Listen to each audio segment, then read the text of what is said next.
I mean, yes. Okay, then go on.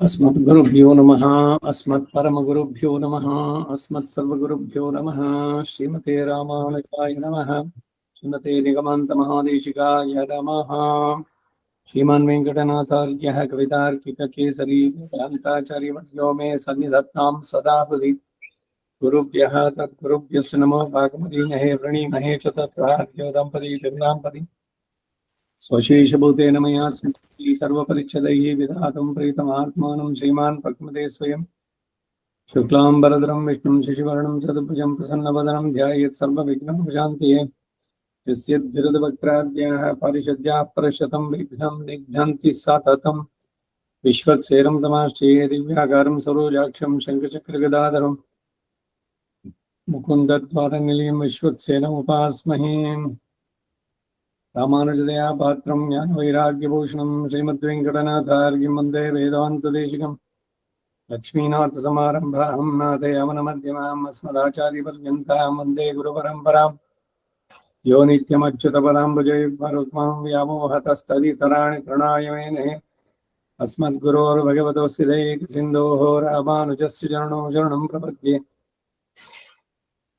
मातापिता युवतिस्तनया विभूतिः सर्वं यदेव नियमेन मदन्मयानाम् आद्यस्य न कुलपतेर्वकुलाभिरामं श्रीमत्तदङ्घ्रियुगलं प्रणमामि मुग्धम् भूतं सरश्च मादाह्वयपट्टनाथः श्रीभक्तिसारकुलशेखरयोगिवाहान् भक्ताङ्घ्रिरेण परकालयतीन्द्रमिश्रान् श्रीमत्पर अङ्कुशमणिं प्रणतोऽस्मि नित्यं ज्ञानानन्दमयं देवं निर्मलं स्फटिकाकृतिम् अधोरं सर्वविद्यानां हयग्रीवमुपास्महे व्यासं वसिष्ठनप्तारं शक्तेः पौत्रमकल्मषम् पराशरात्मजं वन्दे सुखदानं तपोनिधिं व्यासाय विष्णुरूपाय व्यासरूपाय विष्णवे नमो वै ब्रह्मनिधिये वासिष्ठाय नमो नमः अविकाराय शुद्धाय नित्याय परमात्मने तदैकरूपरूपाय विष्णवे सर्वजिष्णवे सम्यज्ञाय कलापेन महता भारतेन च उपब्रह्मितवेदाय नमो व्यासाय विष्णवे मुनिं स्निग्धाम्बुधाभासं वेदव्यासमकल्मषम् वेदव्यासं सरस्वत्या भासं व्यासं नमाम्यहम् अचतुर्वदनो ब्रह्मा दिवाकरपरो हरिः अभाललोचन शंभो भगवान् बादरायणः कृष्णं कमलभद्राक्षं पुण्यश्रवणकीर्तनं वासुदेवं जगद्योनिं नौमि नारायणं हरिं कृष्णाय यादवेन्द्राय ज्ञानमुद्राय योगिने नाथाय चाय नमो वेदान्तवेदिने स्वारथ्यमर्जुनोऽस्याजो कुर्वन् गीतामृतं दद लोकत्रयोपकाराय तस्मै कृष्णात्मने नमः सर्वोपनिषदो गावो दुग्धा गोपालनन्दनः पार्थो वत्सुधीर्भोक्ता दुग्धं गीतामृतं माते मलनिर्मोचनं पुंसां जनस्नानं दिने दिने सकृद्गीताम्बसि स्नानं संसारमनमोचनं गीतासु गीता कर्तव्या किमन्ये शास्त्रविस्तरैः या स्वयं पद्मनाभस्य मुखपद्माद्विनिःसृता सर्वशास्त्रमयी गीता सर्वदेवमयो हरिः सर्वतीर्थमयी गंगा सर्वधर्ममयो मनुः यस्मिन् प्रसादसमुखे कवयो विदेते शास्त्राणि शासुर्येन्महिमाश्रयाणि कृष्णेन तेन विदेह स्वयमेव गीतं शास्त्रस्य तस्य सदृशं किमिहास्ति शास्त्रम् भीष्मद्रोणतटा जयद्रथजला गान्धार नीलोत्पलः शल्यग्रावती कृपेण वहिनी कर्णेन वेलाकुलाम् अश्वत्थामविकर्णघोरमकरा दुर्योधनावर्तिनी सोत्तीर्णाः खलु पाण्डवहिरणनदी कैवर्तके केशवे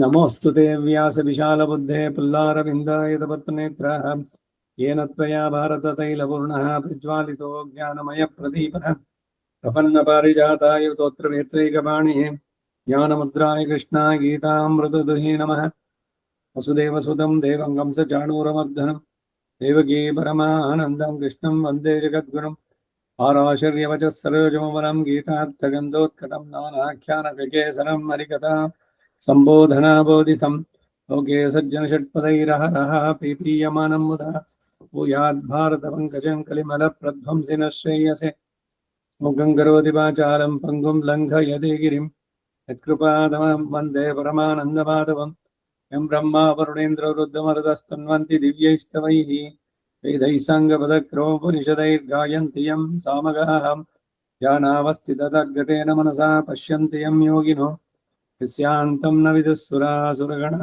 देवाय तस्मै नमः पार्थाय प्रतिबोधितां भगवता नारायणेन स्वयं व्यासेन कृतां पुराणमुनिना मध्ये महाभारतम् अद्वैतामृतीं भगवतीम् अष्टादशाध्यायिनीम् अम्ब त्वामनुसन्दधामि भगवद्गीते भवद्वेषिणीम् अष्टमहिषी समेता श्रीकृष्णाय परब्रह्मणे नमः। अथ श्रीमद्भगवद्गीतासु उपनिषत्सु ब्रह्मविद्यायां योगशास्त्रे श्रीकृष्णार्जुनसंवादे विभूतियोगो नाम दशमाध्याये द्वितीयश्लोकः। हत्तने अध्याय विभूतियोग ಎರಡನೆಯ ಶ್ಲೋಕ। न मे विदुःसुरगणाः प्रभवं न महर्षयः अहमादिर्हि देवानां महर्षीणांच सर्वशः।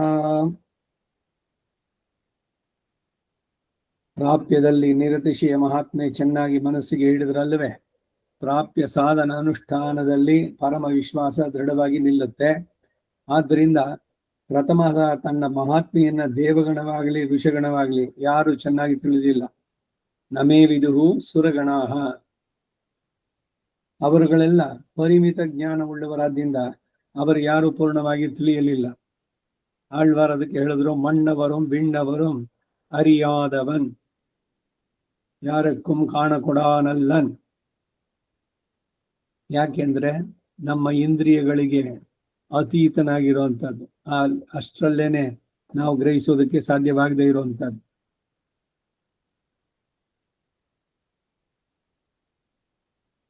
ಇಂತಹ ಅಮೋಘ ಉಪದೇಶವನ್ನ ನಿನಗೆ ನನ್ನಲ್ಲಿರುವ ಪ್ರೀತಿಯ ಅತಿಶಯದಿಂದ ತಿಳಿಸ್ತೇನೆ ಅಂತ ಹೇಳ್ತಾ ಇದ್ದಾನೆ. ಆದರೆ ಅರ್ಜುನನಾದ ತಾನು ಕೂಡ ಪರಿಮಿತ ಜ್ಞಾನ ಉಳ್ಳವನಲ್ವೋ, ನಾನು ತಾನೇ ತಿಳಿಯುವ ಬಗ್ಗೆ ಹೇಗೆ ಅಂತಂದ್ರೆ, ನನ್ನ ಕೃಪೆಯಿಂದ ನಿನಗೆ ತಿಳಿಯುವ ಶಕ್ತಿ ಉಂಟಾಗಿ ನೀನು ಅದನ್ನ ತಿಳಿತೀಯಿ ಎನ್ನುವಂತ ಭಾವ. ದದಾಮಿ ಬುದ್ಧಿ ಯೋಗಂ ತಂ ಯೇನ ಮಾಂ ಉಪಯಾಂತಿದೆ. ಯಾರು ಅನನ್ಯ ಭಕ್ತರಾಗಿ ನನ್ನನ್ನ ಬೇರೆ ಎಲ್ಲದಕ್ಕಿಂತ ಅವನನ್ನೇ ಪ್ರಧಾನವಾಗಿ ಗಣಿಸಿ ಅವನನ್ನ ಕಾಣಬೇಕು ತಿಳಿಯಬೇಕು ಅಂತ ಇಷ್ಟಪಡ್ತಾರೆ, ಅಂತವರಿಗೆ ನಾನು ದದಾಮಿ ಬುದ್ಧಿ ಯೋಗಂ ಅಂತ ಹೇಳಿದ್ರು. ನೀನು ನರ ಅವತಾರಿ, ನಾನು ನಾರಾಯಣ ಅವತಾರಿ. ಆದ್ದರಿಂದ ನಿನಗೆ ತಿಳಿಯುವ ಹಾಗೆ ಜ್ಞಾನವನ್ನು ಕೊಡ್ತೇನೆ ಅನ್ನೋದು ಕೂಡ ಸೂಚಿತ ಇಲ್ಲಿ. ಕೃಷ್ಣಾರ್ಜುನರು ಹಿಂದೆ ನಾರಾಯಣರಾದವರೇನೆ. ಇದು ಭಗವಂತನ ಇನ್ನೊಂದು ಅವತಾರ. ಅದಕ್ಕೆ ಅವನಿಗೆ ಅರ್ಜುನ, ಫಲ್ಗುಣ, ಪಾರ್ಥ, ಕಿರೀಟಿ, ಶ್ವೇತವಾಹನ, ಬೀಭತ್ಸು, ವಿಜಯ, ಕೃಷ್ಣ, ಸವ್ಯಸಾಚಿ, ಧನಂಜಯ 10 ಹೆಸರುಗಳಲ್ಲಿ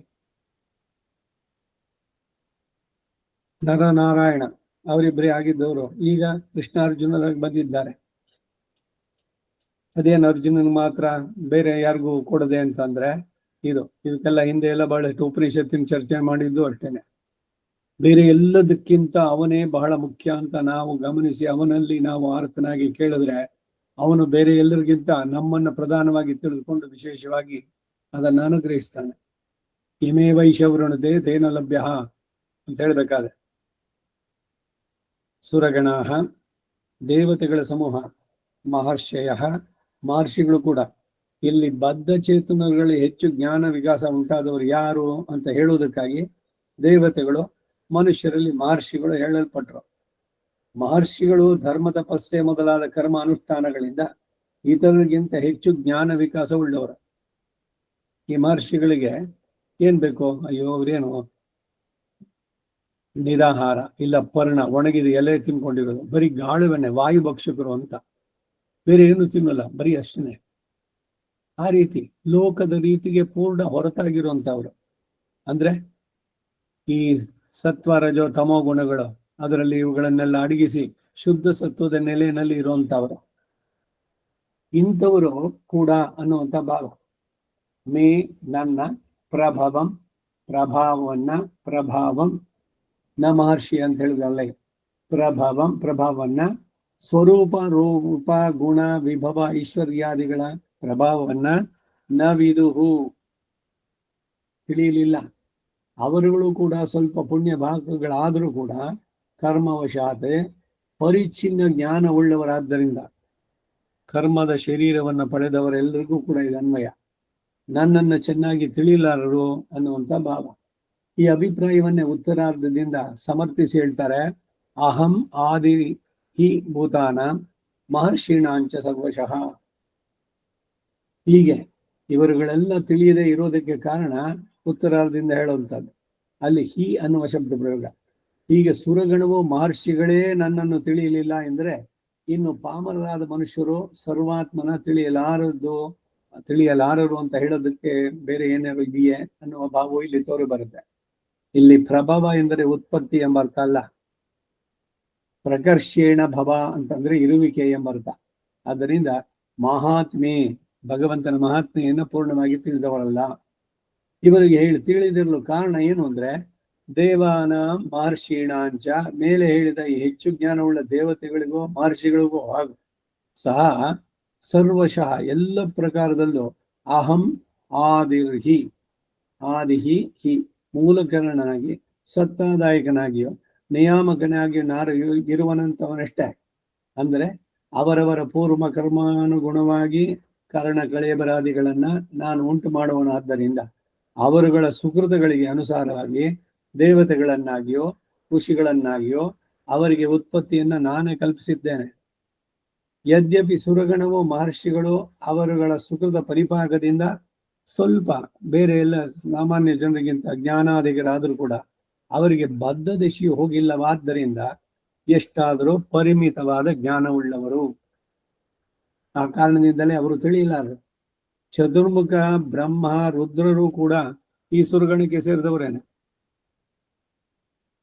ಅವರು ಕೂಡ ಪರಮಾತ್ಮನ ಮಹಾತ್ಮೆಯನ್ನು ಪೂರ್ಣವಾಗಿ ತಿಳಿಯಲಿಲ್ಲ ಅನ್ನೋದಕ್ಕೆ ಯನ್ನ ದೇವಾನ ಮುನಯೋ ನ ಚಾಹಂ ನ ಚ ಶಂಕರ ಜಾನಂತಿ ಪರಮೇಶಸ್ಯ ತದ್ವಿಷ್ಣೋ ಪರಮಂ ಪದಂ ಎಂದು ಚತುರ್ಮುಖನ ವಾಕ್ಯವಾಗಿ ಶ್ರೀ ಪರಾಶರರು ವಿಷ್ಣು ಪುರಾಣದಲ್ಲಿ ಹೇಳಿದ್ದಾರೆ.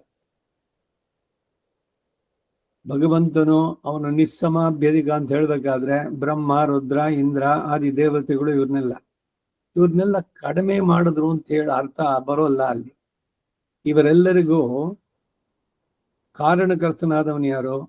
ಮತ್ತೆ ಇವರೆಲ್ಲ ಪಡೆದಿರುವಂತ ಶರೀರಗಳು ಎಲ್ಲ ಪ್ರಕೃತಿಗೆ ಸೇರಿದ್ದೇನೆ, ತ್ರಿಗುಣಾತ್ಮಕವಾದ ಪ್ರಕೃತಿನಲ್ಲಿರೋರು. ಅದರಿಂದ ಇವರು ಯಾರಿಗೂ ಅವನನ್ನು ಪೂರ್ಣವಾಗಿ ತಿಳಿಯೋಕ್ಕಾಗಲ್ಲ. ಈಗ ನಾವು ಈ ಕರ್ಮದ ಶರೀರದಲ್ಲಿ ಇದ್ದಾಗ ಭಗವಂತನ ಪೂರ್ಣವಾಗಿ ತಿಳಿಯೋಕ್ಕಾಗಲ್ಲ. ಯಾವಾಗ ನಮಗೆ ಈ ಅಷ್ಟಗುಣಗಳ ಆವಿರ್ಭಾವ ಅಂತಂದ್ರೆ, ಯಾವಾಗ ಈ ಕರ್ಮ ಶರೀರ ಬಿಡಿಸಿಕೊಂಡು ಅರ್ಚಿರಾದಿ ಮಾರ್ಗದಲ್ಲಿ ಹೋಗಿ ಒಬ್ಬ ಅಮಾನವ ಅವನು ಭಗವಂತನಿಂದ ನಿಯಮಿಸಲ್ಪಟ್ಟ ಅವನ ಸ್ಪರ್ಶ ಉಂಟಾದಾಗ ಕರ್ಮದ ಸೂಕ್ಷ್ಮ ಶರೀರ ಹೋದರೆ ಇವನ ಪೂರ್ಣವಾದ ಜ್ಞಾನ ಏನು, ಈ ಜೀವಾತ್ಮ ಪರಮಾತ್ಮನಿಗೆ ಶರೀರ, ನಾ ಮಾಡೋದೆಲ್ಲ ಅವನಿಗಾಗಿ ಅನ್ನುವಂತ ಅರಿವು ಚೆನ್ನಾಗಿ ಉಂಟಾಗಿ ಕೈಂಕರ್ಯ ಅನ್ನೋದೇ ಪ್ರಧಾನವಾಗಿ ಅವನಿಗೆ ಆಗ ಸರಿಯಾದ ತಿಳಿವು ಉಂಟಾಗತ್ತೆ. ಹಾಗೆ ವಿಷ್ಣು ಪುರಾಣದ ಉಲ್ಲೇಖವನ್ನು ಹೇಳಿದ್ರು. ಇದು ಮೂಲ ಶ್ಲೋಕವು ಒಂದೇ ಅಭಿಪ್ರಾಯ ಉಳ್ಳದ್ದು. ಇವರೇ ಹೀಗಿರುವಾಗ ಇನ್ನು ಅಂತಹ ಸುಕೃತ ಇಲ್ಲದವರು, ಪಾಪಿಷ್ಟರು, ತಿಳಿಯಲಾರರು ಅಂತ ಹೇಳೋದಕ್ಕೆ ವಿಶೇಷವಾಗಿ ಇನ್ನೇನಾದ್ರು ಹೇಳ್ಬೇಕಾ ಎನ್ನುವ ಭಾವ. ಸರ್ವಶಃ ಎಂದು ಹೇಳಿರೋದ್ರಿಂದ ಎಲ್ಲ ವಿಷಯದಲ್ಲೂ ಚೇತನ ವರ್ಗ ಭಗವಂತನಿಗೆ ಅಧೀನ ಎಂಬ ಅತ್ಯಂತ ಪಾರತಂತ್ರ್ಯ ಇಲ್ಲಿ ಪ್ರದರ್ಶಿಸಲ್ಪಟ್ಟಿತು. ಇದಿಷ್ಟು ಈ 2ನೇ ಶ್ಲೋಕದ ಅರ್ಥ. ಇದಕ್ಕೆ ರಾಮಾನುಜರ ಭಾಷ್ಯ. ಸುರಗಣ ಮಹರ್ಷಯಾಶ್ಚ ಅತೀಂದ್ರಿಯಾರ್ಥ ದರ್ಶನೋಧಿಕತರ ಜ್ಞಾನ ಅಪಿ ಮೇ ಪ್ರಭಾವಂ ನ ವಿದುಃ ಮಮ ನಾಮ ಕರ್ಮ ಸ್ವರೂಪ ಸ್ವಭಾವಾದಿ ಕಂ ನ ಜಾನಂತಿ ಯತಸ್ತೇಷಾಂ ದೇವಾನಾಂ ಮಹರ್ಷೀಣಾಂಚ ಸರ್ವಶೋಹಂ ಆದಿಃ ತೇಷಾಂ ಸ್ವರೂಪಸ್ಯ ಜ್ಞಾನಶಕ್ತ್ಯಾದೇಶ್ಚಾಹಮಾದಿಃ ಆದಿಃ ತೇಷಾಂ ದೇವತ್ವ ದೇವರ್ಷಿತ್ವಾದಿ ಹೇತುಭೂತ ಪುಣ್ಯಾನುಗುಣಂ ಮಯಾ ದತ್ತಂ ಜ್ಞಾನಂ ಪರಿಮಿತಂ ಅತಸ್ತೆ ಪರಿಮಿತ ಜ್ಞಾನ ಮತ್ಸ್ವರೂಪಾದಿಕಂ ಯಥಾವತ್ ನ ಜಾನಂತಿ. ಭಾಷ್ಯಕ್ಕೆ ಅರ್ಥ. ತಾವು ಮುಂದೆ ಹೇಳುವ ಉಪದೇಶಿಸುವ ಈ ಉಪದೇಶ ಅತಿ ದುರ್ಲಭವಾದದ್ದು. ಯಾವ ಸುರರಾಗಲಿ, ದೇವತೆಗಳಾಗಲಿ, ಮಹರ್ಷಿಗಳಾಗಲಿ ಅವರು ಉಪದೇಶಿಸಲಾರರು. ಆದ್ದರಿಂದ ನಿನಗೆ ಪರಮ ಆದರಣೀಯವಾದದ್ದು ಅಂತ ಹೇಳ್ತಾ ಇದ್ದಾರೆ. ಸುರಗಣ ಮಹರ್ಷಿಯಷ್ಟ, ದೇವತೆಗಳ ಸಮೂಹವಾಗಲಿ ಅಥವಾ ಮಹರ್ಷಿಗಳೇ ಆಗಲಿ, ಅತೀಂದ್ರಿಯಾರ್ಥ ದರ್ಶಿನಃ, ಬಾಹ್ಯ ಇಂದ್ರಿಯಗಳಿಗೆ ಗೋಚರವಲ್ಲದ ವಿಷಯವನ್ನ ಸಾಕ್ಷಾತ್ಕರಿಸುವವರಾಗಿ, ಅಧಿಕತರ ಜ್ಞಾನ ಅಪಿ, ಇತರರಿಗಿಂತ ಹೆಚ್ಚು ಜ್ಞಾನ ಉಳ್ಳವರಾದ್ರೂ ಕೂಡ, ಮೇ ನನ್ನ, ಪ್ರಭವಂ ಅಂತಂದ್ರೆ ಪ್ರಭಾವವನ್ನ, ನಾವಿದುಹು ತಿಳಿಯಲಿಲ್ಲ ಅಂತಂದ್ರೆ ಮಮ ನನ್ನ, ನಾಮ ಕರ್ಮ ಸ್ವರೂಪ ಸ್ವಭಾವವೇ ಮೊದಲಾದವುಗಳನ್ನ ನ ಜಾನಂತಿ ಯಥಾರ್ಥವಾಗಿ ತಿಳಿಯಲಾರರು. ಭಗವಂತನ ನಾನು ತಿಳಿದೆ ಅಂತಂದ್ರೆ ಅವನು ತಿಳಿದಿಲ್ಲ ಅಂತಾನೆ ಅರ್ಥ. ಹೇಗೆ ತಿಳಿಲಿಲ್ಲ ಅಂದ್ರೆ ಪೂರ್ಣವಾಗಿ ಅವನನ್ನು ತಿಳಿಯೋಕ್ಕಾಗಲ್ಲ ಅಂತ ತಿಳಿದವನು ಅವನನ್ನು ಸರಿಯಾಗಿ ತಿಳಿದವನು. ಪ್ರಭವಂ ಅಂದರೆ ಪ್ರಭಾವವ ಎಂದೆ. ಅದ್ವೈತ, ದ್ವೈತ, ವಿಶಿಷ್ಟಾದ್ವೈತ ಮೂರು ಇದರಲ್ಲೂ ಕೂಡ ವ್ಯಾಖ್ಯಾನದಲ್ಲಿ ಹೇಳೋದು ಪ್ರಭವಂ ಅಂತಂದ್ರೆ ಪ್ರಭಾವ ಅಂತಂದ್ರೆ ಹೇಳ್ತಾರೆ. ಆದರೆ ಬೇರೆ ದ್ವೈತ ವ್ಯಾಖ್ಯಾನದಲ್ಲಿ ಮಾತ್ರ ಜಗತ್ತಿನ ಉತ್ಪತ್ತಿ ಎಂದು ಕೂಡ ಅರ್ಥ ಮಾಡಿದ್ದಾರೆ. ಉತ್ತರಾರ್ಧ ಅರ್ಥವನ್ನು ಹೇಳ್ತಾರೆ. ಯತಃ ಯಾವ ಕಾರಣದಿಂದ, ತೇಷಾಂ ದೇವಾನಾಂ ಮಹರ್ಷೀಣಾಂಚ ಆ ದೇವತೆಗಳಿಗೂ ಮಹರ್ಷಿಗಳಿಗೂ ಕೂಡ ಸರ್ವಶಃ ಸರ್ವ ಪ್ರಕಾರದಲ್ಲಿಯೂ ಅಹಂ ಆದಿಹಿ ನಾನು ಮೂಲ ಕಾರಣನು, ಮುಂದೆ ಸರ್ವಶಃ ಅಹಂ ಆದಿಹಿ ಎಂಬುದರ ತಾತ್ಪರ್ಯವನ್ನು ಹೇಳ್ತಾರೆ. ತೇಷಾಂ ಆ ದೇವತೆಗಳ ಮತ್ತು ಋಷಿಗಳ ಜ್ಞಾನ ಶಕ್ತಾದಿಗಳಿಗೂ ಸಹ ಅಹಂ ಆದಿಹಿ ನಾನು ಕಾರಣಭೂತನು. ಅದರ ಒಟ್ಟು ತಾತ್ಪರ್ಯವನ್ನು ವಿವರಿಸ್ತಾರೆ. ಯಾವ ಕಾರಣದಿಂದ, ತೇಷಾಂ ಅವರುಗಳ ದೇವತ್ವ ದೇವರ್ಷಿತ್ವಾದಿ ಹೇತುಭೂತ ಪುಣ್ಯಾನುಗುಣಂ, ದೇವತ್ವವೇನೋ ದೇವರ್ಷಿತ್ವವೇನೋ ಇವೇ ಮೊದಲಾದವುಗಳಿಗೆ ಕಾರಣವಾದ ಪುಣ್ಯಗಳಿಗೆ ಅನುಗುಣವಾಗಿ ಮಯಾ ದತ್ತಂ ಜ್ಞಾನಂ ಪರಿಮಿತಂ ನನ್ನಿಂದ ಕೊಡಲ್ಪಟ್ಟ ಜ್ಞಾನವೋ ಅವರಿಗೆ ಪರಿಮಿತವಾದದ್ದು. ಅತಃ ಆ ಕಾರಣದಿಂದ ತೇ ಪರಿಮಿತ ಜ್ಞಾನ ಆ ದೇವತೆಗಳು ಋಷಿಗಳು ಪರಿಮಿತವಾದ ಜ್ಞಾನವುಳ್ಳವರು. ಮತ್ ಸ್ವರೂಪಾಧಿಕಂ ಮೇಲೆ ಹೇಳಿದ ನನ್ನ ಸ್ವರೂಪ ಮೊದಲಾದವನ್ನ ಯಥಾವತ್ ನ ಜಾನಂತಿ ಹೇಗೆ ಮಹತ್ತಾದುದೋ ಅದನ್ನು ಯಥಾವತ್ತಾಗಿ ತಿಳಿಯಲಾರರು. ಇಲ್ಲಿ ಯತಃ ಅತಃ ಎಂದು ಅರ್ಥ ಮಾಡಿರೋದು ಮೂಲದ ಹಿ ಶಬ್ದದ ಅರ್ಥ.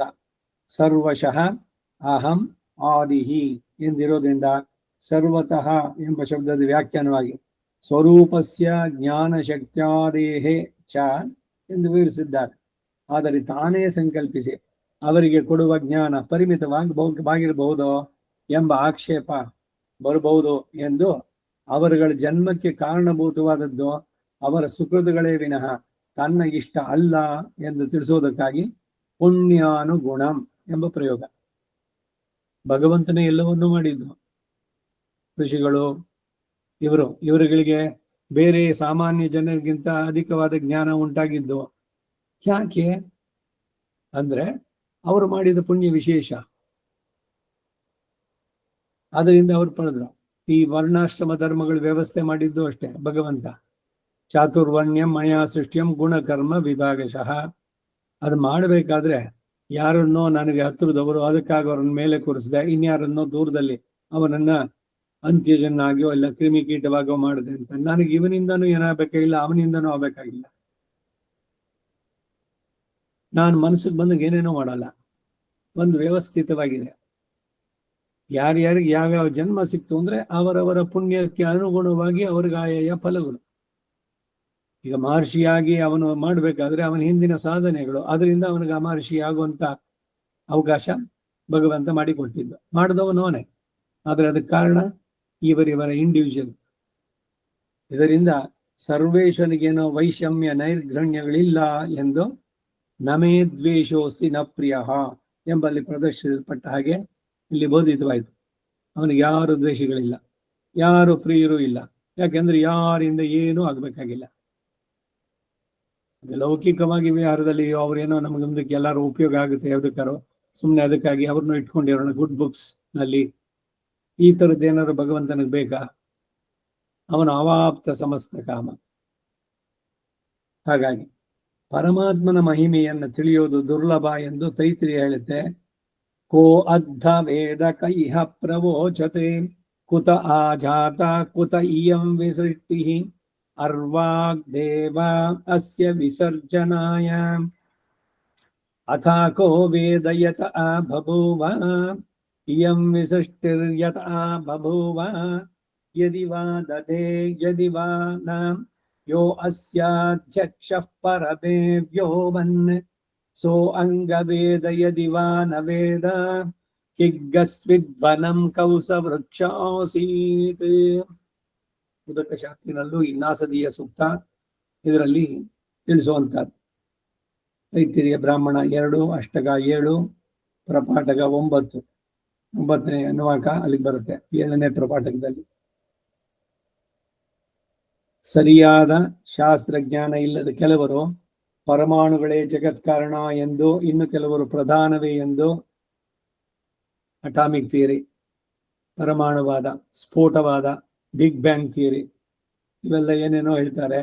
ತಾನಾಗಿಯೇ ಜಗತ್ತು ಉತ್ಪತ್ತಿ ಆಯಿತು ಎಂದು, ಜಗತ್ತು ಅನ್ನೋದು ಶೂನ್ಯ ಎಂದು, ಹೀಗೆಲ್ಲ ನಾನಾ ಬಗೆಯ ಅಜ್ಞಾನದಿಂದ ಹೇಳ್ತಾ ಇದ್ದಾರೆ. ಎಷ್ಟೋ ಕೋಟಿ ಲಕ್ಷ ವರ್ಷಗಳ ಹಿಂದೆ ಸೂರ್ಯನಲ್ಲಿ ಒಂದು ಆಸ್ಫೋಟ ಉಂಟಾಯಿತು. ಅಲ್ಲಿಂದ ಸಿಡಿದಂತಹ ಒಂದು ಮಾಸ್ ಅದು ಸುತ್ತುತ್ತಾ ತಣ್ಣಗಾಯಿತು. ಆಮೇಲೆ ಅದ್ರ ಮೇಲೆ ನೀರು ಶೇಖರ ಆಯಿತು. ಆಮೇಲೆ ಏಕಜೀವಿಗಳು, ಸಿಂಗಲ್ ಸೆಲ್ಯುಲಾರ್ ಅನಿಮಲ್ಸ್ ಉಂಟಾಯಿತು. ಅಲ್ಲಿಂದ ಮಲ್ಟಿ ಸೆಲ್ಯುಲಾರ್ ಬಂತು. ಆಮೇಲೆ ಕಶೇರುಕಗಳು, ಅಕಶೇರುಕ, ವರ್ಟಿಬ್ರಾಡ್, ಇನ್ವರ್ಟಿಬ್ರೇಟ್ಸ್, ಏನೇನೋ ಕತೆ. ಎಷ್ಟೋ ಲಕ್ಷ ವರ್ಷ ಹಿಂದೆ. ಎಲ್ಲಿದೆ ಆಧಾರ? ಅಥವಾ ಎಲಿಮೆಂಟ್ಸು, ಕಾಂಪೌಂಡ್ಸ್ ಅಂಡ್ ಮಿಕ್ಸ್ಚರ್ಸ್ ಅಂತ ಇಡೀ ವಿಶ್ವವನ್ನೇ ಮಾಡಿ ಎಲಿಮೆಂಟ್ ಅನ್ನೋದು ಪೂರ ಅದನ್ನ ಭಾಗ ಮಾಡಿದ್ರೆ ಅಲ್ಲಿ ಪ್ರೋಟಾನು, ನ್ಯೂಟ್ರಾನು ಅವು ಬಹಳ ಜೋರಾಗಿ ಸುತ್ತಾ ಇರುತ್ತೆ. ಆ ಬಾಂಡೇಜು ಅದರಿಂದ ಉಂಟಾಯ್ತು. ಅದ್ ಹೆಂಗಾಯ್ತು ಬಾಂಡೇಜು ಅದನ್ನ ಹೇಳಲಿಕ್ಕೆ ಆಗ್ಲಿಲ್ಲ ಅವ್ರಿಗೆ. So atomic theory it was A failure. ಜಗತ್ತಿನ ಸೃಷ್ಟಿಗೆ ಇದರಿಂದ ಉಂಟಾಯ್ತು ಅಂತ ವಿಜ್ಞಾನ ಹೇಳೋದೆಲ್ಲ ಬರೀ ಹೈಪೋಥೆಸಿಸ್. ಏನೋ ಯಾವಾಗ್ಲೂ ಉಂಟಾಯ್ತು. ಯಾರು ಹೇಳಿದವಳು ಅದನ್ನ? ಎಲ್ಲಿದೆ? ಎಷ್ಟೋ ಲಕ್ಷ ವರ್ಷದ ಹಿಂದೆ ಹಿಂಗಾಯ್ತು ಅಂತ ನೀವು ಇವ್ರು ನೋಡಿದ್ರಾ? ಇಲ್ಲ ಅದಕ್ಕೇನಾದ್ರು ಬೇರೆ ಆಧಾರಗಳು ತೋರಿಸ್ತಾರಾ? ಯಾವುದೋ ಫಾಸಿಲ್ಸು, ಪಳೆಯುಳಿಕೆಗಳು ಅದನ್ನ ಇಟ್ಕೊಂಡು ಇದರಿಂದ ಹಿಂಗಾಯ್ತು, ಮಂಗನಿಂದ ಮಾನವ ಉಂಟಾದ, ಅರ್ಥವಿಲ್ಲದನ್ನೇ ನಮ್ಮ ತಲೆಗೆ ತುಂಬಿದ್ರು. ಎಲ್ಲ ನಮ್ಮ ವಿಜ್ಞಾನ ಇದರಲ್ಲಿ ಹೇಳ್ಕೊಟ್ಟಿದ್ದೆಲ್ಲ ಏನು ಅಂತಂದ್ರೆ ಇದೇನಾದ್ರು ಸತ್ಯವೇ? ಇದಕ್ಕೇನಾದ್ರು ಆಧಾರ ಇದೆಯಾ? ನಾವು ಅದನ್ನೇ ಪಾಠ ಮಾಡ್ಕೊಂಡು ಬಂದ್ವಿ ಎಲ್ಲದನ್ನು, ಅದನ್ನೇ ಮತ್ತೆ ಮತ್ತೆ ಪಠ್ಯಕ್ರಮದಲ್ಲಿ ಇದ್ರಲ್ಲಿ. ಆದ್ರೆ ಅದಕ್ಕಾಗಿ ಈ ಮಾತು, ಎಲ್ಲಿ ವಿಜ್ಞಾನ ಮುಗಿಯುತ್ತೋ ಅದಕ್ಕೆ ಮುಂದೆ ಕೇಳಲಿಕ್ಕಾಗೋಲ್ಲ, ಅಲ್ಲಿಂದ ಅಧ್ಯಾತ್ಮ ಶುರುವಾಗುತ್ತೆ ಅಂತ. Where science ends the philosophy begins ಅಂತ. ಅಧ್ಯಾತ್ಮದಲ್ಲಿ ಇವಾಗ ನಾವ್ ಹೇಳೋದಾಗ ಅದಕ್ಕೆ ಅಲ್ಲಿ ಪ್ರಮಾಣಗಳು ಇಟ್ಕೊಂಡೆ ಇಲ್ಲಿ ಮಾತಾಡೋದು, ಯಾವುದೋ ಪ್ರಮಾಣ ಇಲ್ಲದೆ ಮಾತಾಡೋಲ್ಲ.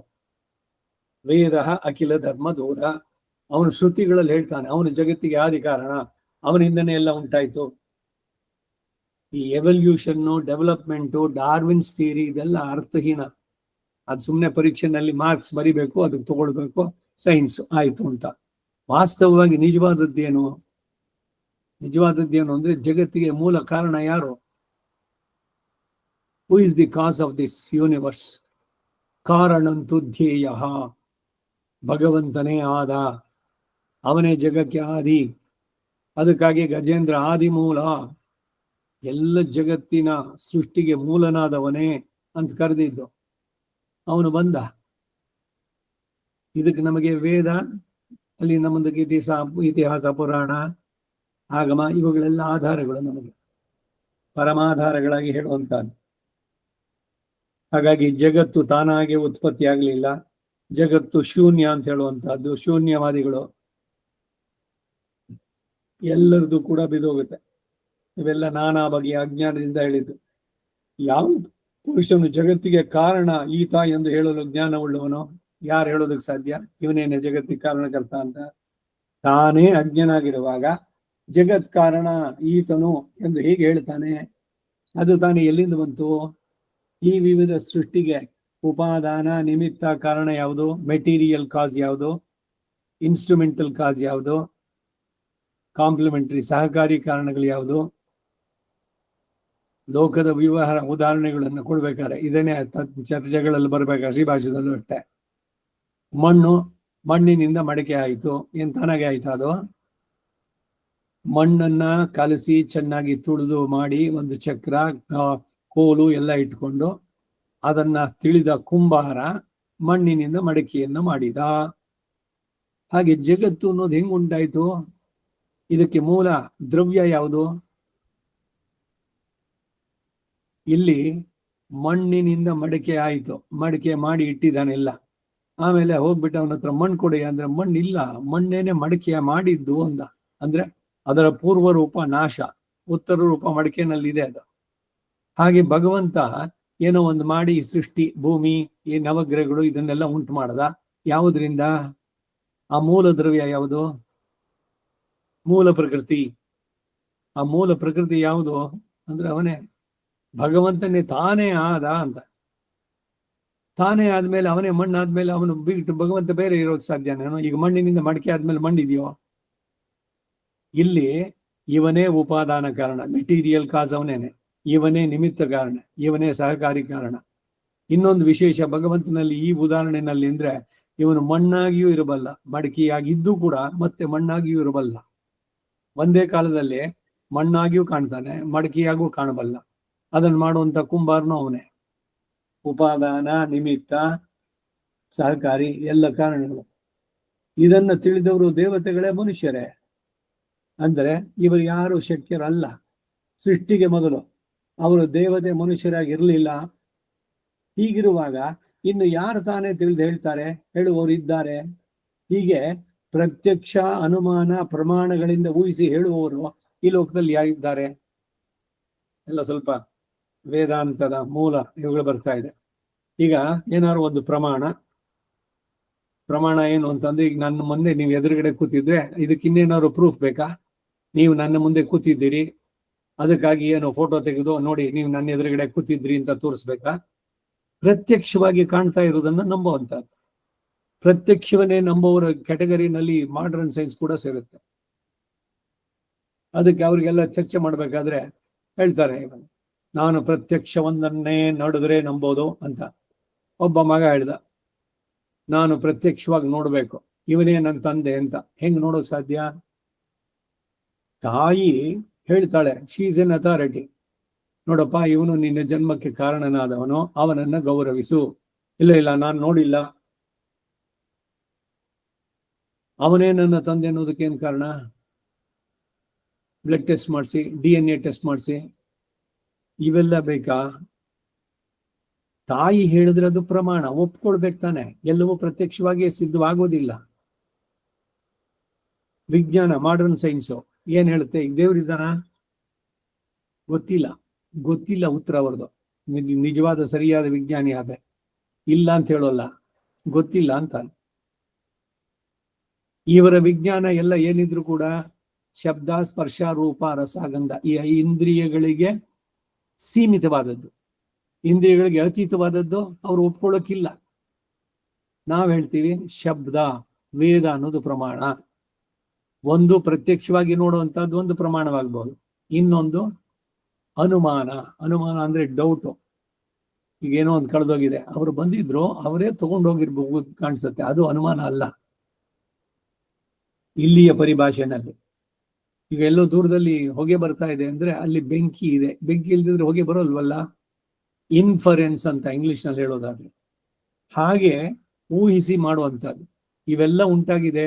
ಪರ್ವತ, ನದಿ, ಬೆಟ್ಟ ಇವೆಲ್ಲ ಉಂಟಾಗಬೇಕಾದ್ರೆ ಯಾರೋ ಒಬ್ಬ ಇರ್ಬೇಕಲ್ಲ, ಇದಕ್ಕೆ ಕರ್ತ, ಕ್ರಿಯೇಟರ್. ಹಾಗೆ ನೆನೆಸೋದು.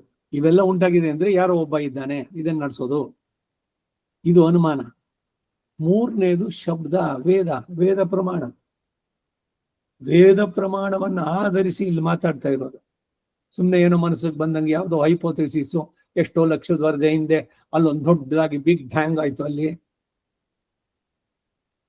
ಮನುಷ್ಯ ಇವನಿಗೆ ಪೂರ್ಣವಾಗಿ ಗೊತ್ತಿದೆಯೋ? ಇವನಿಗೆ ನಾಲೆಡ್ಜ್ ಇಟ್ ಈಸ್ ಲಿಮಿಟೆಡ್. ಅಂಥದ್ರಲ್ಲಿ ಇವುಗಳೆಲ್ಲ ಹೇಳಿದ್ರೆ ಇದು ಆಧಾರವಾಗುತ್ತೆಯೋ? ಆ ರೀತಿನಲ್ಲಿ. ಅದರಿಂದ ಸೃಷ್ಟಿಗೆ ಮೊದಲು ಯಾರು ದೇವತೆ ಆಗಿದ್ರು, ಮನುಷ್ಯರಾಗಿದ್ರು, ಎಲ್ಲರೂ ಅವರವರ ಸೂಕ್ಷ್ಮ ರೂಪದಲ್ಲಿ ಭಗವಂತನಲ್ಲೇ ಇದ್ರು. ಪ್ರಕೃತಿನೂ ಕೂಡ ಎಲ್ಲವೂ ಕೂಡ ಅವನ ಉದರದಲ್ಲೇ ಇದ್ದಿದ್ದು. ಆ ಸೂಕ್ಷ್ಮವಾದ ಆತ್ಮ, ಚೇತನವೋ ಅಚೇತನವೋ, ಮುಂದೆ ಇವನು ಸೋಕಾಮಯತ ಅಂತ ಅಂದ್ಬಿಟ್ಟು ಮಾಡಿದಾಗ ಆಗ ಎಲ್ಲರೂ ಉಂಟಾದ್ರು. ಮೊದಲೆಲ್ಲ ಬರೀ ದೇವತೆಗಳೇ ಇದ್ರು, ಆಮೇಲೆ ಎಲ್ಲ ರಾಕ್ಷಸರು, ಅವ್ರ ಬುದ್ಧಿ ಎಲ್ಲ ಕೆಡ್ತು, ಹಾಗೆ ಶುರುವಾಯ್ತು. ಯಾವುದೋ ಒಂದು ಕಾಲದಲ್ಲಿ ಎಲ್ಲ ಶುದ್ಧವಾಗಿತ್ತು. ಈ ತರ ಇಲ್ಲ. ಭಗವಂತ ಸೃಷ್ಟಿ ಮಾಡಿದಾಗ ಯಥಾ ಪೂರ್ವಮ ಕಲ್ಪಯತ್, ಹೇಗೆ ಯುಗ ಧರ್ಮಗಳೇನೇನಿತ್ತೋ ಹಿಂದಿನ ಕಲ್ಪದಲ್ಲಿ ಆ ರೀತಿನಲ್ಲೇ ಈ ಮುಂದಕ್ಕೂ ಕೂಡ ಕೃತಯುಗ, ತ್ರೇತಾಯುಗ, ದ್ವಾಪರ ಯುಗ, ಕಲಿಯುಗ, ಆಯಾ ಕಾಲದಲ್ಲಿ ಏನೇನಾಯ್ತೋ ಅವೆಲ್ಲ ರಿಪೀಟ್ ಆಗುತ್ತೆ. ಎಲ್ಲ ಹಿಂದೆ ಹೇಗಿತ್ತು ಹಾಗೇನೆ, ಏನು ಹೊಸದಿಲ್ಲ. ಇದು ಸೃಷ್ಟಿ, ಪ್ರಳಯ ಇವುಗಳಿಗೆ ಕೊಡುವಂತಹದ್ದು. ಆದ್ದರಿಂದ ಈಗ ಇವನು ಜಗತ್ ಕಾರಣ ಅನ್ನೋದು ಹೇಗೆ ಅಂದ್ರೆ ಶಾಸ್ತ್ರೈಕ ಸಮಧಿಗಮ್ಯ ವಿಷಯ, ಅಂದ್ರೆ ಶಾಸ್ತ್ರಗಳಿಂದಲೇ ತಿಳಿಬೇಕಾದದ್ದು. ಶ್ರುತ್ಯೈಕ ಗಮ್ಯ, ಶಾಸ್ತ್ರೈಕ ಗಮ್ಯ. ಶಾಸ್ತ್ರ ಅಂದ್ರೇನು? ಶ್ರುತಿ ಸ್ಮೃತಿರ್ ಮಮೈವಾಜ್ಞ. ಇದು ಭಗವಂತನ ವಾಣಿ, ಭಗವತ್ ಶಾಸ್ತ್ರ. ಅವನೇ ಮಾಡಿದ್ದು, ಅವನೇ ಹೇಳ್ತಾನೆ ನಾನೇ ಇದಕ್ಕೆಲ್ಲ ಮೂಲ ಕಾರಣ. ಅದಂತ ವೇದಗಳು ಕೂಡ ಘೋಷಿಸುತ್ತೆ. ಅದಕ್ಕಾಗಿ ಇದನ್ನ ಹೇಳಿದ್ದು, ಕೋ ಅದ್ಧ ವೇದ ಕೈಹ ಪ್ರವೋಚತೆ. ಯಾರು ಇಲ್ಲಿ ಮೊದಲು ಸೃಷ್ಟಿ ಹೆಂಗುಂಟಾಯ್ತು? ಎಲ್ಲ ಅವನಿಂದನೇ ಆಯ್ತು. ಆಪೋವಾ ಇದಮಾಸನ್ ಸಲಿಲಮೇವ. ಭಗವಂತನೇ ಸಂಕಲ್ಪ ಮಾಡಿದ. ಒಂದೆರಡು ಕಡೆ ಅಲ್ಲ, ಅನೇಕ ಉಪನಿಷತ್ತಿನಲ್ಲಿ. ಸೃಷ್ಟಿಕರ್ತ ಯಾರು ಅಂದ್ರೆ ಮೂಲತಃ ಅವನ ನಾರಾಯಣ. ಅವನಿಂದಲೇ ಎಲ್ಲ ಉಂಟಾಗಿದ್ದು. ಅವನ ನಾಭಿಯಲ್ಲಿ ಅವನು ಸಂಕಲ್ಪ ಮಾಡಿದಾಗ ಒಂದು ಕಮಲ ಉಂಟಾಯಿತು. ಅದರಲ್ಲಿ ಮೊದಲನೆಯ ಸೃಷ್ಟಿ ಏನು? ಚೇತನ ಬ್ರಹ್ಮ, ಚತುರ್ಮುಖ ಬ್ರಹ್ಮ. ಆ ಬ್ರಹ್ಮನಿಗೆ ಈ ಕೆಲಸ ಮುಂದುವರಿಸು ಅಂತ ಹೇಳಿ ಹೇಗೆ ನಡೆಸಬೇಕು? ಮನಸ್ಸಿಗೆ ಬಂದಂಗೆ ಏನೇನು ಮಾಡೋದಲ್ಲ, ವೇದಗಳನ್ನು ಕೊಟ್ಟು ಇದಗಳನ್ನು ಇಟ್ಕೊಂಡು ಹಿಂದೆ ಹೇಗಿತ್ತು ಅದೇ ರೀತಿ ನೀವು ಸೃಷ್ಟಿ ಮಾಡು.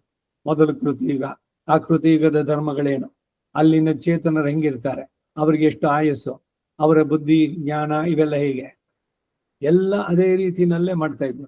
ಅಲ್ಲಿ ಅವನು ಸೃಷ್ಟಿ ಮಾಡ್ಬೇಕಾದ್ರೆ ಆಯಾ ಚೇತನರು ಅವರು ಮಾಡಿದ ಕರ್ಮಗಳಿಗೆ ಅನುಸಾರವಾಗಿ ದೇವ, ಮನುಷ್ಯ, ತಿರ್ಯಕ್, ಸ್ಥಾವರ ಈ ರೀತಿ ಎಲ್ಲ ಸೃಷ್ಟಿ ಮಾಡಿದ್ರು. ಬ್ರಹ್ಮನಿಗೇನೋ ತುಂಬಾ ಖುಷಿ ಆಯ್ತು, ಒಳ್ಳೆ ಮೂಡ್ನಲ್ಲಿದ್ದ, ಅದಕ್ಕಾಗಿ ಏನೋ ಒಬ್ಬನ ಚೆನ್ನಾಗ್ ಮಾಡ್ದ. ಇನ್ಯಾವಲೋ ತುಂಬಾ ಆಲಸ್ಯಾಗಿದ್ದಾಯೋ ಏನೋ ಸಾಕು ಮಾಡಿದ್ದು ಅಂತ ಬೇಜಾರಾಗ್ಬಿಟ್ಟು ಇನ್ಯಾರೋ ತಾಮಸಿಯನ್ನು ಸೃಷ್ಟಿ ಮಾಡ್ದ, ಈ ತರದ್ದು ಇದೆಯೋ? ಇವನ ಮೂಡು ಅದ್ರ ಮೇಲೆ ಆಗಿದ್ದಲ್ಲ. ಭಗವಂತ ಪ್ರತಿ ಒಂದೊಂದು ಸೃಷ್ಟಿಯಲ್ಲಿ, ಇನ್ಕ್ಲೂಡಿಂಗ್ ಚತುರ್ಮುಖ ಬ್ರಹ್ಮನನ್ನ ಸೃಷ್ಟಿ ಮಾಡಬೇಕಾದ್ರೆ ಎಲ್ಲವನ್ನು ಕೂಡ ವ್ಯವಸ್ಥಿತವಾಗಿ ಮಾಡಿ, ಯಾರಿಂದನೋ ಏನೋ ಆಗತ್ತೆ ಅಥವಾ ಮುಂದಕ್ಕೇನೋ ಅವರಿಂದ ನನ್ ಸಿಗ್ಬೋದು, ಇದೆಲ್ಲ ಏನಿಲ್ಲ. ಅವನಿಗೆ ಯಾರಿಂದ ಏನೂ ಆಗ್ಬೇಕಾಗಿಲ್ಲ.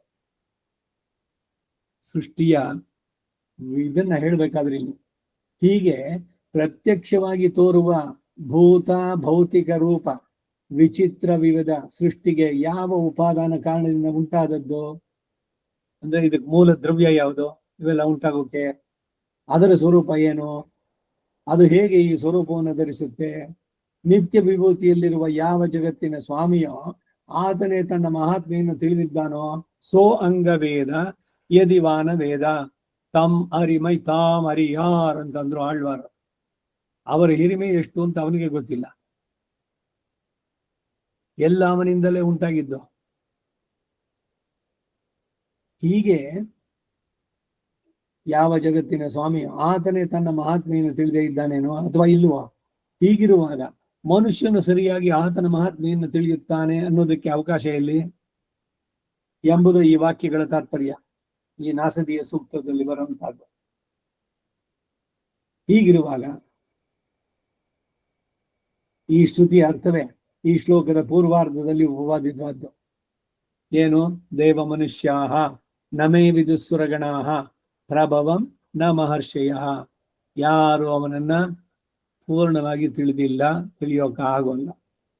ಅವನನ್ನು ಪೂರ್ಣವಾಗಿ ತಿಳಿಬೇಕಾದ್ರೆ ಅವನೇ ಮನಸ್ಸು ಮಾಡ್ಬೇಕು. ಅವನು ಕೊಟ್ಟರೆ ಜ್ಞಾನವನ್ನೇ ಇವನು ತಿಳಿಬಹುದು. ಅವನ್ ನೋಡೋದಕ್ಕೂ ಅಷ್ಟೆ. ಅರ್ಜುನ ಈ ಎಲ್ಲ ವಿಭೂತಿ ಯೋಗದ್ದೆಲ್ಲ ಮುಗಿದ ಮೇಲೆ ಇಷ್ಟೆಲ್ಲ ಇರುವಂತಹ ನಿನ್ನ ಸ್ವರೂಪ ರೂಪ ವಿಭವ ಇವುಗಳೆಲ್ಲ ಕೇಳಿದ್ಮೇಲೆ ನಿನ್ನನ್ನು ನಾನು ಒಂದ್ಸಲಿ ನೋಡ್ಬೇಕಲ್ಲ, ನಿನ್ನ ಆ ವಿರಾಟ್ ಸ್ವರೂಪವನ್ನ.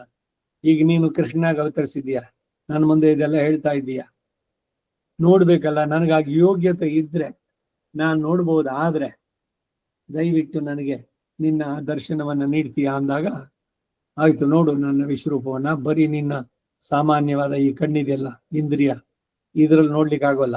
ನಾನು ಒಂದು ದಿವ್ಯವಾದ ಶಕ್ತಿಯನ್ನ ದೃಷ್ಟಿಯನ್ನ ಕೊಡ್ತೇನೆ ನಿನಗೆ, ನಿನ್ನ ಚಕ್ಷಸ್ಸಿಗೆ. ಆ ಚರ್ಮ ಚಕ್ಷಸ್ಸಿನಲ್ಲೇ ನಾನು ಕೊಟ್ಟ ದಿವ್ಯ ದೃಷ್ಟಿಯಿಂದ ನೀನು ನನ್ನನ್ನು ನೋಡು ಅಂತ ತೋರಿಸ್ತಾನೆ ಮುಂದಕ್ಕೆ 11ನೇ ಅಧ್ಯಾಯದಲ್ಲಿ.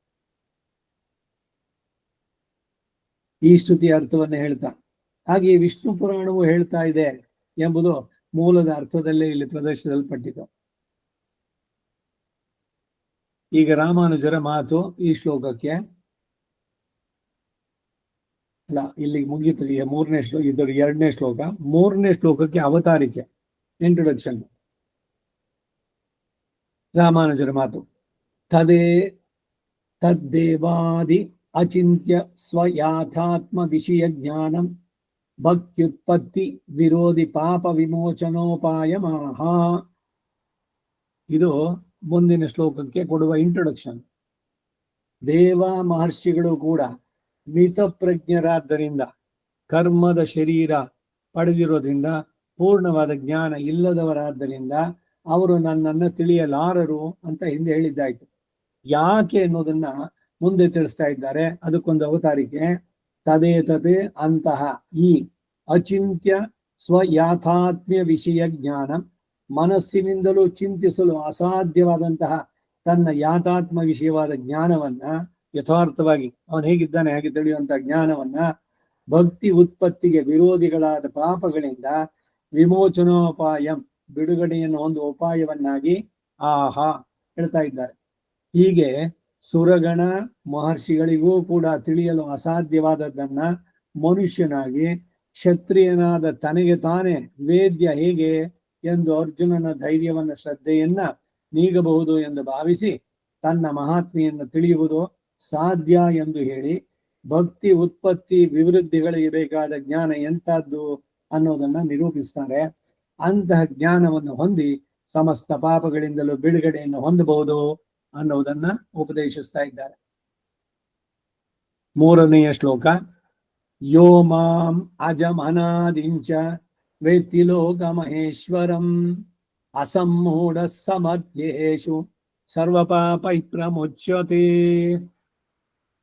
ಮರ್ತ್ಯೇಷು ಮೃತಿಯನ್ನು ಹೊಂದುತ್ತಾ ಹೊಂದುತ್ತಾ ಜನ್ಮ ಸಂತತಿಯನ್ನ ಹೊಂದಿರುವ ಮನುಷ್ಯರಲ್ಲಿ ಪುನರಪಿ ಜನನಂ ಪುನರಪಿ ಮರಣಂ ಸುತ್ತಾ ಇದ್ದಾರಲ್ಲ ಹುಟ್ಟು ಸಾವಿನ ಚಕ್ರದಲ್ಲಿ, ಆ ಮನುಷ್ಯರಲ್ಲಿ ಯಾವನು ಇಲ್ಲಿ ಭಕ್ತಿ ಯೋಗ ಆರಂಭಕನು ಹೇಳಲ್ಪಟ್ನೋ ಮಾಂ ನನ್ನನ್ನ ಅಜಂ ಅನಾದಿಂಚ ಉತ್ಪತ್ತಿ ರಹಿತನನ್ನಾಗಿಯೋ ಅಜಾಯಮಾನೋ ಬಹುಧಾ ವಿಜಾಯತೆ. ಪುರುಷ ಸೂಕ್ತ ವೇದ ಹುಟ್ಟದೇ ಇರೋವನು ಹುಟ್ಟಿದ. ತಮಿಳ್ನಲ್ಲಿ ಹೇಳಿದ್ರು ಪಿರವಾದವನ್ ಪಿರಂದಾನ್, ಪಿರಂದೇನ್ ಎಂದು சொல்லிக்கொண்டே ಪಿರಂದಾನ್, ಶೋಭನಂ சொல்லிக்கொண்டு ಪಿರಂದಾನ್. ಹುಟ್ಟದೇ ಇರೋವನು ಹುಟ್ಟದ. ನಾನು ಇಲ್ಲಿ ಹುಟ್ಟುತ್ತಾ ಇದ್ದೀನಿ, ನಾವೇನಾರು ಡಿಸೈಡ್ ಮಾಡ್ಲಿಕ್ಕಾಗುತ್ತಾ ಮುಂದಿನ ಜನ್ಮದಲ್ಲಿ ನಾನು ಇಂಥವ್ರ ಮಗನಾಗಿ ಹುಟ್ಟುತ್ತೀನಿ ಅಂತ? ಅವನು ಹೇಳ್ದ, ಮುಂದೆ ನಾನು ಇಕ್ಷ್ವಾಕು ವಂಶದಲ್ಲಿ ದಶರಥನ ಮಗನಾಗಿ ಹುಟ್ಟಿ ನಿಮಗೆ ಈಗ ಉಪಟಳ ಕೊಡ್ತಿರೋ ಸರ್ವಲೋಕಕ್ಕೂ ಕಂಟಕನಾಗಿರೋ ರಾವಣನನ್ನ ನಾನು ಕೊಲ್ತೇನೆ. ಅವನು ಸಂಕಲ್ಪಿಸಿ ನಾನು ಇಂಥವ್ರ ಕಡೆ ಹುಟ್ತೀನಿ ಅಂತ ಹೇಳ್ದ. ಹುಟ್ಟದೇ ಇರೋನು ಹುಡ್ತೀನಿ ಇಂದ. ಕೃಷ್ಣನಾಗಿ ಅವತರಿಸಿದಾಗ್ಲೂ ಅಷ್ಟೆ, ಅದಕ್ಕೆ ತಪಸ್ಸು ಮಾಡಿದ ಸುತಪ, ಅವನು ಸ್ವಯಂಭೂಮನು, ಸುತಪ ಅಂತ ಅವನ ಹೆಸರು. ಅವನ ಪತ್ನಿ ಪೃಶ್ನಿಗರ್ಭ. ಅವರಿಬ್ಬರು 10,000 ವರ್ಷ ತಪಸ್ಸು ಮಾಡಿದ್ರು. ಭಗವಂತ ಪ್ರೀತನಾಗಿ ಏನು ಬೇಕು ನಿಮಗೆ ಅಂತ, ನನಗೆ ನಿನ್ನಂತ ಮಗ ಬೇಕು ಬೇಕು ಬೇಕು ಅಂತ 3 ಸಲ ಕೇಳಿದ್ರು ಅವರು. ನನ್ನಂತ ಮಗ ಬೇಕು ನಿಮಗೆ, ನನ್ನಂತವ್ ನಾನು ಎಲ್ಲಿ ತರ್ಲಿ? ಯಾಕೆಂದ್ರೆ ನನ್ ಬಿಟ್ಟು ಬೇರೆ ಇನ್ನೊಬ್ರು ಇಲ್ಲ, ಈಗ ನಂದೇ ಇನ್ನೊಂದು ಸ್ವರೂಪ ಇದೆ, ನೀವು ಅದನ್ನ ಮಾಡಿ ಇದನ್ ಮಾಡಿ ಅಂತ ಹೇಳಲಿಲ್ಲ ಅವನು. ನನ್ನಂತವನು ಇನ್ನೊಬ್ಬ ಇರ್ಲಿಕ್ಕೆ ಸಾಧ್ಯ ಇಲ್ಲ. ಅದಕ್ಕೆ ಅವನನ್ನ ಅಪ್ರತಿಮ ಅಂತ ಹೇಳೋ, ಅದ್ವಿತೀಯ, ದೇರ್ ಇಸ್ ನೋ ಸೆಕೆಂಡ್. ಹಾಗಿದ್ರೆ ಇವರ ಬಯಕೆಯನ್ನು ಪೂರೈಸೋದು ಹೇಗೆ? ನೀವು ಕೇಳಿದ್ರಲ್ಲ ಇಷ್ಟೆಲ್ಲ ತಪಸ್ಸು ಮಾಡಿ ನಾನೇ ನಿಮ್ಮ ಮಗನಾಗಿ ಹುಟ್ಟುತ್ತೇನೆ ಅಂತ ಹೇಳಿ, ಆ ಸುತಪ ಪೃಶ್ನಿಗೆ ಇವನು ಹುಟ್ಟಿದ ಪೃಶ್ನಿ ಗರ್ಭ ಅಂತ ಇವನಿಗೆ ಹೆಸರು. ಅವಳ ಹೆಸರು ಪೃಶ್ನಿ. ಒಂದು ಸಲ ಜನನ ಆಯ್ತು, ಇದೆಲ್ಲ ಮುಗೀತು. ಅಲ್ಲಿಂದ ಮುಂದಿನ ಯುಗದಲ್ಲಿ ಈ ಸುತಪ ಮತ್ತು ಪೃಶ್ನಿನೇನೆ ಕಶ್ಯಪ ಮಹರ್ಷಿ ಅದಿತಿ ದೇವಮಾತೆ, ದೇವತೆಗಳೆಲ್ಲ ಸೂರ್ಯನಿಂದ ಶುರುವಾಗಿ ಎಲ್ಲರೂ ಅವನಿಂದ ಉಂಟಾದದ್ದು. ಆ ಅದಿತಿ ಕಶ್ಯಪರಾಗಿ ಇವನು ಹುಟ್ಟಿದಾಗ ಅವರ ಮಗನಾಗಿ ಇವನು ಉಪೇಂದ್ರನಾಗಿ ವಾಮನನಾಗಿ ಜಯಿಸಿದ, ಇಂದ್ರನಿಗೆ ತಮ್ಮನಾಗಿ ಉಪೇಂದ್ರ 2ನೇ ಬಾರಿ ಹುಟ್ಟಿದ್ದು. 3ನೇ ಬಾರಿ ಇದೇ ಕಶ್ಯಪ ಅದಿತಿ ಅಥವಾ ಸುತಪ ಪೃಶ್ನಿ ಅವರೇನೇ ಯುಗ ದ್ವಾಪರ ಯುಗದಲ್ಲಿ ವಸುದೇವ ದೇವಕಿಯರಾಗಿ ಹುಟ್ಟಿದ್ದಾರೆ. ಅವರು ಹಿಂದೆ 10,000 ವರ್ಷ ತಪಸ್ ಮಾಡಿದ್ರಲ್ಲ, ಅದಕ್ಕಾಗಿ 3ನೇ ಬಾರಿ ಅವರಿಗೆ ಕೃಷ್ಣ ವಸುದೇವ ಸೂನು ವಾಸುದೇವನಾಗಿ ಜನಿಸಿದ. ಹುಟ್ಟಿದಾಗ ಈ ಕಥೆಯೆಲ್ಲ ಅವನೇ ಹೇಳ್ದ. ಈಗ ನಾವು ಈ ಸೈನ್ಸ್ ಹೈಪೋಥೆಸಿಸ್ ಹೇಳಿ ಎಷ್ಟೋ ಲಕ್ಷದ ವರ್ಷದಿಂದ ಯಾವುದೋ ಯುಗದಲ್ಲಿ ಏನೋ ಆಗಿತ್ತಂತೆ, ಏನ್ ನಿಮ್ಗೆ ಯಾರು ಹೇಳಿದ್ರು ಅದನ್ನ? ಎಲ್ಲಿದೆ ಆಧಾರ ಅಂದ್ರೆ? ಹೌದು, ಆಧಾರದ ಜೊತೆಗೆ ಹೇಳ್ತಾ ಇದ್ದೀವಿ. ಭಾಗವತದ ದಶಮ ಸ್ಕಂದ ತಗೊಳ್ಳಿ, ಅದರ 3ನೇ ಅಧ್ಯಾಯ ತೆಗೀರಿ, ಕೃಷ್ಣನ ಅವತಾರ. ಆ ಕೃಷ್ಣ ಅವತಾರದಲ್ಲಿ ತಮದ್ಭುತಂ ಬಾಲಕಂ ಅಂಬುಜೇಕ್ಷಣಂ, ಕೃಷ್ಣನ ಜನನವನ್ನು ಹೇಳ್ತಾ ಕಡೆಗೆ ಕೃಷ್ಣನಾಗಿ ಜನಿಸಿದ್ನಲ್ಲ ವಸುದೇವ ಐಕ್ಷತ ಅಂತ, ಆಗ ಭಗವಂತ ಹೇಳ್ತಾನೆ. ಹುಟ್ಟಿದಾಗ ಹೇಗಿದ್ದ? ಚತುರ್ಭುಜಧಾರಿಯಾಗಿ ಪೀತಾಂಬರವನ್ನು ಧರಿಸಿದ್ದಾನೆ, ಶಂಖಚಕ್ರ ಧರಿಸಿದ್ದಾನೆ, ಕಿರೀಟ ಇದೆ. ಮತ್ತೆ ಚಿಕ್ಕ ಮಗುವಾಗಿ ಇದೆಲ್ಲ ಇತ್ತ ಅಂತಂದ್ರೆ ಅವನು ಪ್ರತ್ಯಕ್ಷವಾಗಿ ದರ್ಶನ ಮಾಡಿದ್ದು ಹೀಗೆ ಇವರಿಬ್ರು ಕೂಡ. ಆಮೇಲೆ ಆ ಭಗವಂತನೇನೆ ಅವ್ರಿಗೆ ನೆನಪಿಸ್ತಾ ಇದ್ದೀನಿ ನೋಡಿ, ನೀವು ಕೇಳಿದ್ರಲ್ಲ ನಿನ್ನಂತ ಮಗ ಬೇಕು ಬೇಕು ಬೇಕು ಅಂತ ಪೃಥ್ವಿ ಯುಗದ ಆರಂಭದಲ್ಲಿ ನೀವೇನೆ ಪೃಷ್ಟಿ ಸ್ವಯಂಭೂರಾಗಿ 3 ಸಲ ಕೇಳಿದ್ದನ್ನ ಈಗ 3ನೇ ಬಾರಿ ನಿಮ್ಮ ಮಗನಾಗಿ ಹುಟ್ಟಿ ನಿಮ್ಮ ಪ್ರಾರ್ಥನೆಯನ್ನ ನಾನು ಮುಗಿಸಿದ್ದೇನೆ. ಭಗವಂತಂದೇ ಮಾತಿದು, ಆಧಾರ ಭಾಗವತ. ಹೀಗೆ ಆಧಾರದೊಂದಿಗೆ ಹೇಳ್ತಾ ಇರೋದು, ಸುಮ್ಮನೆ ಏನೋ ಕತೆ ಹೇಳಿದ್ದಲ್ಲ ಇದು. ನಿಮಗೆ ನನ್ನನ್ನ ಇಲ್ಲಿ ಕಂಸನ ಭಯ ಆಗ್ಲೇ 6 ಜನರನ್ನ ಏನು ಹುಟ್ಟಿದ ತಕ್ಷಣ ಹೇಳ್ತಾ ಇದ್ದಾಳೆ ದೇವಕಿ, ಎಷ್ಟೋ ಕೇಳ್ಕೊಂಡ್ರು ಇಲ್ಲ, ಕಾಲನ್ನ ಹಿಡಿದು ಎತ್ತಿ ಒಂದು ಬಂಡೆ ಮೇಲೆ ಅಪ್ಪಳಿಸಿದ್ದು 6 ಮಕ್ಕಳನ್ನ ಕೊಂದಿದ್ದಾನೆ. ಈ ಹುಟ್ಟಿದ ಸುದ್ದಿ ಅವನು ಗೊತ್ತಾಗ್ಬಿಟ್ರೆ ಎಲ್ಲಿ ಏನ್ ಮಾಡ್ತಾನೋ ಮಗುಗೆ ಅಂತ ಅವಳಿಗೆ ಸಹಜವಾದ ಮಾತೃವಾತ್ಸಲ್ಯದಿಂದ ದೇವಕಿಗೆ ಭಯ. ಉಪಸಂಹರ ವಿಶ್ವಾತ್ಮನ್, ನಿನ್ನ ಈ ರೂಪವನ್ನು ಮರೆಸ್ಕೊ, ನೀನು ಚಿಕ್ಕ ಮಗುವಿನಂತೆಯೇ ಕಾಣೋನು, ನಿಮ್ಗೆ ಅಷ್ಟೊಂದು ಟೆನ್ಷನ್ ಇದ್ರೆ ಕಂಸನ ಬಗ್ಗೆ ಒಂದ್ ಕೆಲಸ ಮಾಡಿ, ನನ್ನನ್ನ ಒಂದು ಕುಕ್ಕೆನಲ್ಲಿ ಇಟ್ಕೊಂಡು ಮಗುವಾಗಿ ಇಲ್ಲಿ ನಿಮ್ಮೊಂದು ಕಣ್ಮುಂದೆ ಇದೀನಲ್ಲ, ನನ್ನನ್ನ ಈ ನದಿಯನ್ನ ದಾಟಿ ಯಮನದ ಆ ಕಡೆ ಇದರಲ್ಲಿ ಗೋಕುಲದಲ್ಲಿ ಅಲ್ಲಿ ಕರ್ಕೊಂಡೋಗಿ ನಂದ ಯಶೋದೆ ಇದಾರಲ್ಲ, ಅಲ್ಲೊಂದು ಹೆಣ್ಣು ಮಗು ಇದೆ, ಅದನ್ನ ತಗೊಂಡ್ ಬನ್ನಿ, ನನ್ನನ್ನ ಅಲ್ಲಿ ಬಿಟ್ಬಿಡಿ, ನಿಮಗೆ ಭಯ ಬೇಡ, ನನ್ನನ್ನು ಕಂಸ ಏನಾದ್ರು ಮಾಡ್ತಾನೆ ಅಂತ. ಆ ಸಜೆಷನ್ ಎಲ್ಲ ಕೊಟ್ಟವು ನೀವನೇನೆ, ಭಗವಂತನೇನೆ. ಹೀಗೆ ಆಧಾರದ ಜೊತೆಗೆ ಹೇಳ್ತಾ ಇರೋದು. ಇದು ಸುಮ್ಮನೆ ಏನೋ ಒಂದು ನಮ್ಗೇನೋ ಅನ್ನಿಸ್ತು, ಇಲ್ಲ ನನಗೇನೋ ಉದ್ವೇಗ, ಭಾವೋದ್ವೇಗದಿಂದ ನಾನು ಹೇಳಿದೆ ಅನ್ನೋಕೆ. ಯಾರದೋ ಮಾತೇನಿದು, ಆಧಾರ ಸಹಿತವಾಗಿ ಕೊಡ್ತಾ ಇರೋದು.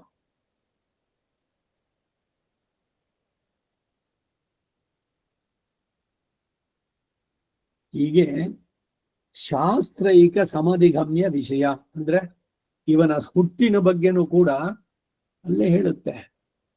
ಅವನ ಆನಂದದ ಬಗ್ಗೆ ಆಗ್ಲಿ, ಅವನ ಸ್ವರೂಪದ ಬಗ್ಗೆ ಆಗ್ಲಿ ಪೂರ್ಣವಾಗಿ ಯಾರು ತಿಳಿಯೋಕ್ಕಾಗೋಲ್ಲ. ಅವನಿಗೆ ತಿಳಿಯೋಕ್ಕಾಗೋಲ್ಲ ಅಂತಾರೆ ಬೇರೆಯವರಲ್ಲಿ, ಅವನಿಗೆ ಆಗದೆ ಇದ್ರೆ ಬೇರೆಯವ್ರಿಗೆ ಸಾಧ್ಯನೋ? ಯಥೋ ವಾಚೋ ನಿವರ್ತಂತೆ ಅಪ್ರಾಪ್ಯ ಮನಸಾ ಸಹ. ಆನಂದದ ಸಾಕಾರ ರೂಪಿಯವನು, ಆನಂದಂ ಬ್ರಹ್ಮಣೋ ವಿದ್ವಾನ್.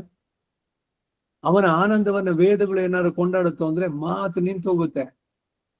ಮನಸ್ಸಿನಲ್ಲೂ ಕೂಡ ಪೂರ್ಣವಾಗಿ ಹೇಳಕ್ ಹೋಗಲ್ಲ. ವೇದಗಳಿಗೆ ಅವನನ್ನು ಪೂರ್ಣವಾಗಿ ವರ್ಣಿಸೋದಕ್ಕೆ ಸಾಧ್ಯ ಇಲ್ಲ. ಅದು ಅವನ ವಿರಾಟ್ ಪುರುಷ ಇದ್ರದ್ದು ಈ ವಿಭೂತಿ ಯೋಗದಲ್ಲಿ ಹೇಳುವಂತಹದ್ದು.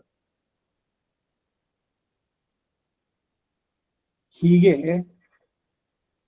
ಭೌತಿಕ ರೂಪದ ವಿಚಿತ್ರ ವಿವಿಧ ಸೃಷ್ಟಿಗೆ ಯಾವುದು ಮೂಲ ಕಾರಣ, ಉಪಾದಾನ ಕಾರಣ ಉಂಟಾಯಿತು, ಅದು ಸ್ವರೂಪ ಎಂತಹದ್ದು, ಅದು ಹೇಗೆ ಸ್ವರೂಪವನ್ನು ಧರಿಸುತ್ತೆ, ನಿತ್ಯ ವಿಭೂತಿಯಲ್ಲಿರುವ ಯಾವ ಜಗತ್ತಿನ ಸ್ವಾಮಿಯೋ ಆತನೇ ತನ್ನ ಮಹಾತ್ಮೆಯನ್ನು ತಿಳಿದೇ ಇದ್ದಾನೋ, ಇವೆಲ್ಲ ಮಾತುಗಳು ಇದ್ರಲ್ಲಿ ಬಂದಿದ್ದು. ಈ ಶ್ರುತಿ ಅರ್ಥವನ್ನೇ ಮುಂದಕ್ಕೆ ಹೇಳಿದ್ದು. ಮುಂದಕ್ಕೆ ತದೇ ತತೆ ಆ ಅಚಿಂತ್ಯ ಸ್ವ ಯಾಥಾತ್ಮ ವಿಷಯ ಜ್ಞಾನ, ಮನಸ್ಸಿನಲ್ಲೂ ಚಿಂತಿಸಲು ಆಗದೇ ಇರುವಂತಹದ್ದು. ಅಪ್ರಾಪ್ಯ ಮನಸಾ ಸಹ ಅಂತ ಹೇಳಿದಂತೆ ಅವನ ಬಗ್ಗೆ, ಅವನ ಸೃಷ್ಟಿ ಬಗ್ಗೆ, ಅವನ ಸ್ವರೂಪದ ಬಗ್ಗೆ ಅವನೇ ಮನಸ್ಸು ಮಾಡಿ ನಮಗೆ ತಿಳಿಸಿದ್ರೆ ತಿಳಿಯೋದಕ್ಕೆ ಸಾಧ್ಯ. ತಿಳಿಯೋದಕ್ಕೆ ಸಾಧ್ಯವೇ ಇಲ್ಲ ಅಂತಲ್ಲ, ಸಾಮಾನ್ಯವಾಗಿ ತಿಳಿಯೋಕೆ ಸಾಧ್ಯ ಇಲ್ಲ ಅಷ್ಟೆ. ಈಗ ಭಗವಂತನ ತಿಳಿಯೋಕೆ ಸಾಧ್ಯ ಇಲ್ಲ ಅಂದಮೇಲೆ ತಿಳಿಯೋಕೆ ಯಾಕೆ ಪ್ರಯತ್ನ ಮಾಡ್ಬೇಕು? ಯಾವ್ದನ್ನು ತಿಳಿಯೋಕ್ಕಾಗಲ್ವೋ ಪ್ರಯತ್ನ ಮಾಡೋದು ಮೂರ್ಖತನ ಅಲ್ವೇ? ಈಗ ಕವಿ ಸಮಯ ಅಂತಿದೆ, ಕವಿಗಳು ಅಸಂಪ್ಷನ್ ಎಲ್ಲ ಮಾಡಿ ಹೇಳ್ತಾರೆ. ಈ ಕಾದಂಬರಿ ಬರೆಯೋರು ಯಾವ್ಯಾವುದೋ ವ್ಯಕ್ತಿ ಪಾತ್ರಗಳನ್ನು ಚಿತ್ರ ಮಾಡ್ತಾರೆ. ಅವ್ರ ಮನಸ್ಸಿನಲ್ಲಿ ಒಂದು ಕಲ್ಪನೆಯಲ್ಲಿ ಇವನಿದ್ದ, ಅಲ್ಲಿದ್ದ, ಇಲ್ಲಿದ್ದ, ಅವನು ಬಂದ, ಇವನ್ ಮಾಡ್ದ ಅಂತ. ಅದಕ್ಕೆಲ್ಲ ಆಧಾರ? ಅವನ್ ಬರ್ತ್ ಸರ್ಟಿಫಿಕೇಟ್ ಇದೆಯಾ? ಈಗ ಹಿಂದೆ ನಾನು ಅಲ್ಲಿ ಇದ್ರಲ್ಲಿದ್ದಾಗ ಯಾರೋ ಒಂದು ಪುಸ್ತಕ ಬರೆದಿದ್ರು,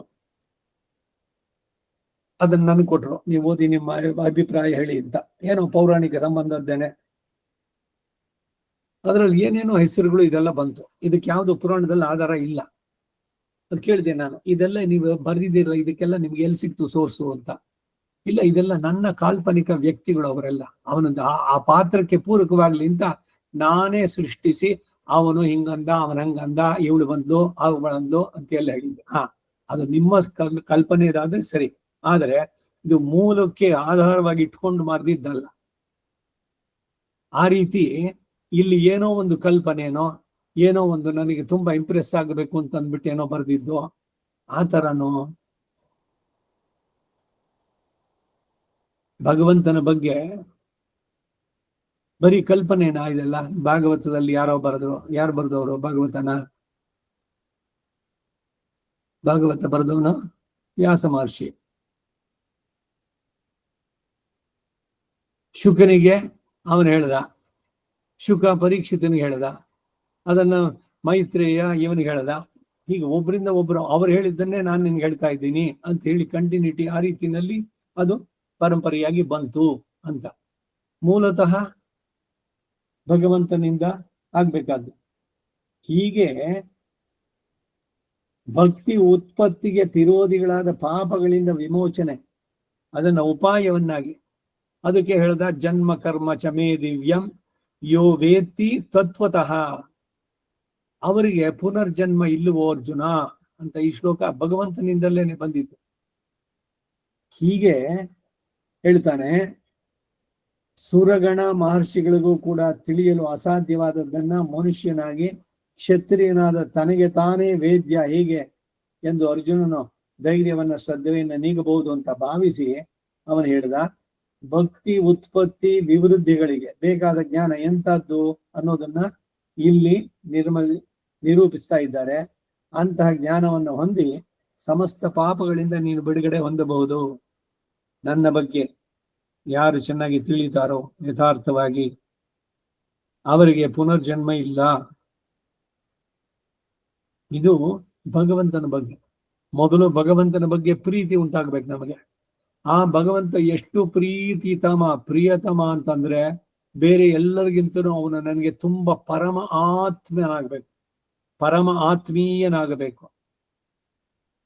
ಯಾರು ಕಂಪೇರ್ ಮಾಡಿದ್ರೆ ಈಗ ಪ್ರೀತಿಯಲ್ಲಿ ಈಗ ನನಗೆ ನನ್ನ ಹೆಂಡತಿನೋ ಅಥವಾ ನನ್ನ ಹೆಂಡತಿ ಅದರೊಳಗೆ ಗಂಡ ತುಂಬಾ ಪ್ರೀಕರನ ಅಥವಾ ತಂದೆನ ತಾಯಿನ ಮಕ್ಕಳ, ಈ ಎಲ್ಲವೂ ಕರ್ಮದಿಂದ ಬಂದಂತ ಸಂಬಂಧಗಳು. ಇವೆಲ್ಲಕ್ಕಿಂತ ಅತ್ಯಂತ ಪ್ರಿಯತಮವನು ಯಾರು ಅಂತಂದ್ರೆ ಭಗವಂತ. ಅವನನ್ನು ಬಿಟ್ಟು ಬೇರೆ ಎಲ್ಲವೂ ನನಗೆ ತೃಣ ಸಮಾನ. ಹಾಗಾದ್ರೆ ಯಾರನ್ನು ನಾನು ನಿಂದಿಸ್ತೀನಿ ಅಂತಿಲ್ಲ. ಇವರೆಲ್ಲ ಕರ್ಮದಿಂದ ಬಂದವರು ಅಷ್ಟೇ, ಇವರದೆಲ್ಲ ಸಂಬಂಧಗಳು ಅಷ್ಟಷ್ಟೇ. ಆದ್ರೆ ನನಗೂ ಭಗವಂತನಿಗಿರುವಂತ ಸಂಬಂಧ ಇದು ಎಂದೆಂದಿಗೂ ಅಳಿಯದ ಸಂಬಂಧ. ಇದನ್ನು ಸರಿಯಾಗಿ ತಿಳಿಬೇಕು. ಹಾಗೆ ಬೇರೆ ಎಲ್ಲದಕ್ಕಿಂತ ನನ್ನನ್ನು ಪ್ರಧಾನವಾಗಿ ಯಾರು ಗಣಿಸ್ತಾನೋ ಅಂತವನಿಗೆ ನಾನು ಬುದ್ಧಿಯೋಗವನ್ನು ಕೊಡ್ತೇನೆ ಅಂತ ಎಲ್ಲ ಹಿಂದೆ ಹೇಳಿ ಇದನ್ನು ಮಾಡಿದ್ದು. ಅದರಿಂದ ಏನು ಅಂದ್ರೆ ನನ್ನನ್ನ ಪಡೆಯೋದಕ್ಕೆ, ನನ್ನನ್ನ ನೋಡೋದಕ್ಕೆ, ನನ್ನನ್ನ ಸೇರೋದಕ್ಕೆ ಅಡ್ಡಿಯಾಗಿರುವ ಪ್ರಬಲತರ ಪ್ರಾಚೀನ ಕರ್ಮಗಳು ಅವುಗಳನ್ನೆಲ್ಲ ನಾನೇ ಬಿಡಿಸ್ತೇನೆ. ನಾನೇ ಅವನಿಗೆ ಬುದ್ಧಿಯೋಗವನ್ನು ನೀಡ್ತೇನೆ ಅಂತ ಭಗವಂತ ಹೇಳಿದೆ. ಈಗ 3ನೇ ಶ್ಲೋಕ. ಯೋ ಮಾಂ ಅಜಂ ಅನಾದಿಂಚ ವೇತ್ತಿ ಲೋಕಮಹೇಶ್ವರಂ ಅಸಮ್ಮೂಢ ಸಮರ್ಥ್ಯೇಷು ಸರ್ವ ಪಾಪೈಃ ಪ್ರಮುಚ್ಯತೆ. ಜನ್ಮ ಕರ್ಮ ಚಮೇ ದಿವ್ಯಂ ಯೋ ವೇತ್ತಿ ತತ್ವತಃ. ಹಿಂದೆನೆ ಹೇಳ್ದ, 3-4ನೇ ಅಧ್ಯಾಯಗಳಲ್ಲಿ ಬರ್ಬೇಕಾದ್ರೇನೆ ಬಂತು ಅವನ ಜನ್ಮ. ಇದನ್ನು ಯಾರು ಸರಿಯಾಗಿ ತಿಳ್ತಾರೋ ಅವ್ರಿಗೆ ಪುನರ್ಜನ್ಮ ಇಲ್ಲ ಅಂತ. ಅದೇ ಮಾತನ್ನು ಇಲ್ಲಿ ಹೇಳ್ತಾ ಇದೆ. ಅಸಮ್ಮೂಢ ಸಮರ್ಥ್ಯೇಷು ಸರ್ವ ಪಾಪೈಃ ಪ್ರಮುಚ್ಯತೆ. ಮರ್ತ್ಯೇಷು ಮೃತಿಯನ್ನು ಹೊಂದುತ್ತಾ ಜನ್ಮ ಸಂತತಿಯಲ್ಲಿ ಸುತ್ತ ಇರುವಂತಹ ಮನುಷ್ಯರಲ್ಲಿ ಯಾವನು ಇಲ್ಲಿ ಭಕ್ತಿಯೋಗ ಆರಂಭಕನು ಹೇಳಲ್ಪಟ್ಟನೋ ಅವನು ಮಾಂ ನನ್ನನ್ನ ಅಜಂ ಅನಾದಿಂಚ, ನಾನು ಉತ್ಪತ್ತಿ ರಹಿತನಾದವನು, ನಾನು ಸದಾ ಇರುವಂತವನು, ಶಾಶ್ವತಂ ಪುರುಷಂ ಅಂತ ತಿಳಿತಾನೋ,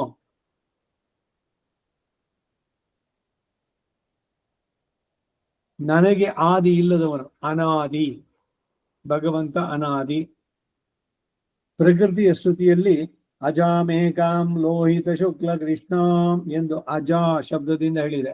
ಪುರುಷ ಸೂಕ್ತದಲ್ಲಿ ಅಜಾಯಮಾನಃ, ಹುಟ್ಟೆ ಇಲ್ಲದವನು, ಬಹುಧಾ ವಿಜಾಯತೆ, ಅನೇಕವಾಗಿ ಹುಡ್ತೀನಿ ಅವನು ಹೇಳ್ದ ಭಗವಂತನೇ. ಸಾಧು ಪರಿತ್ರಾಣಕ್ಕಾಗಿ ನನ್ನದೇ ಮಾಯೆಯಲ್ಲಿ ಸಂಭವಾಮಿ, ಆತ್ಮ ಮಾಯೆಯ ಧರ್ಮಕ್ಕೆ ಗ್ಲಾನಿ ಉಂಟಾದಾಗ. ಪರಿತ್ರಾಣಾಯ ಸಾಧೂನ ವಿನಾಶಾಯ ಚ ದುಷ್ಕೃತ ಧರ್ಮ ಸಂಸ್ಥಾಪನಾರ್ಥಾಯ ಸಂಭವಾಮಿ. ಈ ಎಲ್ಲ ಮಾತುಗಳು. ಅಜೋ ನಿತ್ಯ ಶಾಶ್ವತಂ ಪುರಾಣೋ ನ ಹನ್ಯೆ ಹನ್ಯಮಾನೇ ಶರೀರೇ. ಭಗವದ್ಗೀತೆ 2ನೇ ಅಧ್ಯಾಯ. ಅರ್ಜುನನಿಗೆ ದೇಹಾತ್ಮ ಭ್ರಮೆಯನ್ನು ಬಿಡಿಸ್ಬೇಕಾದ್ರೆ ಯಾವಾಗ ಇವನು ಅವನಲ್ಲಿ ಶರಣಾದನೋ, ನನಗೆ ಯಾವುದು ಒಳ್ಳೆಯದೋ ಆತ್ಮಕ್ಕೂ ಶರೀರಕ್ಕೂ ಅದು ನಿನಗೆ ಚೆನ್ನಾಗಿ ಗೊತ್ತು. ಯತ್ ಶ್ರೇಯಸ್ಯಾತ್ ನಿಶ್ಚಿತಂ ಬ್ರೂಹಿ ಅಂತ ಕೇಳಿದ್ನಲ್ಲ, ಅವಾಗ ಹೇಳ್ಬೇಕಾದ್ರೆ ಹೇಳದ ಅವನು ಆಜಾಹ, ಹುಟ್ಟ ಇಲ್ಲದವನು, ನಿತ್ಯ ಎಂದೆಂದೂ ಇರುವಂತವನು, ಶಾಶ್ವತೋಯಂ ಅಂತ ಹೇಳಿ ಚೇತನನು ಆ ಅಜ ಶಬ್ದದಿಂದ ಹೇಳಲ್ಪಟ್ಟಿದ್ದಾನೆ. ಹಾಗೆ ಶ್ರುತಿಯಲ್ಲೂ ಜ್ಞೌ ಜ್ಞಾಜ್ಞೌ ದ್ವಾವಜೌ ಈಶನೀಶೌ, ಶ್ವೇತಾಶ್ವತರ ಉಪನಿಷತ್ತು 1:9.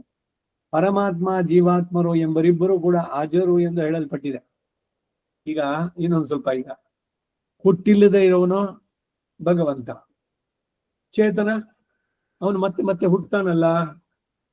ಹುಟ್ಟತಾನೆ ಅಂದ್ರೆ ಏನು? ಹೊಸದಾಗ ಅದ್ನ ಅವನು. ಆ ಆತ್ಮ ಹಿಂದೇನೂ ಇತ್ತು, ಇವತ್ತು ಇದೆ, ಮುಂದಕ್ಕೂ ಇದೆ. ಅದರಿಂದ ಅವನು ನಿತ್ಯ. ಹಾಗಾದ್ರೆ ಇದೇನಿದು ಈ ಹುಟ್ಟು ಸಾವು ಇವುಗಳೆಲ್ಲ ಅಂದ್ರೆ ಇವನು ಅವನವನ ಕರ್ಮಕ್ಕಾಗಿ ಹೊಸ ಹೊಸ ಶರೀರ ಪಡೆದಂತೆ. ಈಗ ಒಬ್ಬ ಮನುಷ್ಯನೇನೆ, ನಮ್ದೇ ಉದಾಹರಣೆ ತಗೊಳ್ಳಿ. ಈಗೇನೋ ಇದು ಇಲ್ಲ ಹೇಳ್ಬೇಕಾದ್ರೆ ಅಧ್ಯಾತ್ಮದ್ದು ಇಲ್ಲ ಭಗವಂತನ ಇದು ಮಾಡ್ಬೇಕಾದ್ರೆ ಕಚ್ಚೆ ಪಂಚೆ ಉಟ್ಕೊಂಡು ಎಲ್ಲ ಮಾಡಿ ಕೂತ್ಕೊಂಡು ಹೇಳುವಂತದ್ದು. ಇದು ಬಿಟ್ಬಿಟ್ಟು ವಾಕಿಂಗ್ ಹೋಗ್ಬೇಕಾದ್ರೆ ಪ್ಯಾಂಟು ಶರ್ಟು ಬೇರೆ ಅನೇಕ ಡ್ರೆಸ್ಗಳನ್ನು ಹಾಕೊಳ್ತೀವಲ್ಲ. ನಾನೇನೆ ಧರಿಸಿದವನು ಇದು, ಅದನ್ನು ನಾನೇ ಧರಿಸಿದ್ದು. ಇನ್ಯಾವತ್ತಿನೇನೋ ಹಾಕೊಂಡಿದ್ದು. ಹಿಂದೆ ಎಲ್ಲ ಕೋಟು ಟೈ ಪ್ಯಾಂಟು ಎಲ್ಲ ಹಾಕೊಂಡು ಹೋಗಿದ್ದು ಉಂಟು.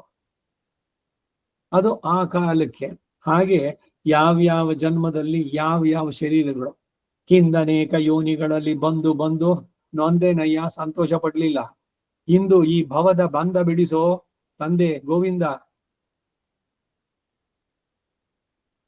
ನಾನೇ ಆದ್ರೂ ಕೂಡ ಆ ಪ್ಯಾಂಟ್ ಶರ್ಟ್ ಧರಿಸಿದವನು ನಾನೇ, ಸೂಟ್ ಹಾಕೊಂಡವನು ನಾನೇ, ಶಾರ್ಟ್ಸ್ ಹಾಕೊಂಡು ವಾಕಿಂಗೋ ಇದಕ್ಕೆ ಹೋದಾಗ ಜಾಗಿಂಗೋ ಯೋಗಕ್ಕೆ ಹೋಗ್ಬೇಕಾದ್ರೆ ಅದಕ್ಕೆ ಬೇರೆ ಡ್ರೆಸ್, ಇಲ್ಲಿ ಬೇರೆ. ಹಾಗೆ ಜನ್ಮ ಶರೀರಕ್ಕೆ ಬೇರೆ ಬೇರೆ ಉಡುಪುಗಳು ಬರೆಸಿದಂತೆ ಈ ಜನ್ಮ ಅನ್ನುವಂಥದ್ದು. ಇವತ್ತು ಈ ಡ್ರೆಸ್, ನಾಳೆ ದಿವಸ ಇನ್ನೊಂದು. ಇದು ಕೂಡ ಅನೇಕ ಬಾರಿ ಹೇಳಿದ್ದೆ. ಈಗ ಒಬ್ಬ ಮನುಷ್ಯ ಏನೊಂದು 50-60 ವರ್ಷ ಅಂತ ಇಟ್ಕೊಳ್ಳೋಣ, ಅಥವಾ ಇನ್ನು ಚಿಕ್ಕವನೇ ಆಗ್ಲಿ, ಅವನು ಹುಟ್ಟಿದ ಕ್ಷಣದಿಂದ ಅವತ್ತಿನ ದಿವಸದ ತನಕ ಅವನಿಗೆ 40 ವರ್ಷ 80 ವರ್ಷ ಅವನು ಎಷ್ಟು ಡ್ರೆಸ್ ಹಾಕೊಂಡಿದ್ದ ಅನ್ನೋದಕ್ಕೆ ಏನಾದ್ರು ಲೆಕ್ಕ ಇದೆಯಾ? ಈಗಿನವರು ಮಗ ಹುಟ್ಟಿದಾಗ ಮೊದಲನೇ ದಿವಸದ್ದು 1 ವಾರಕ್ಕೊಂದು, ಆಮೇಲೆ 15 ದಿವಸಕ್ಕೆ, ಇಂದು 3-4ನೇ ವಾರ, 5ನೇ ವಾರದಲ್ಲಿ, ಹೀಗೆ ಏನ್ ಫೋಟೋಸ್ ತೆಗೆದು ಪೂರ್ಣವಾಗಿ ಒಂದು ದೊಡ್ಡ ಇದನ್ನೇ ಮಾಡಿಡೋದು.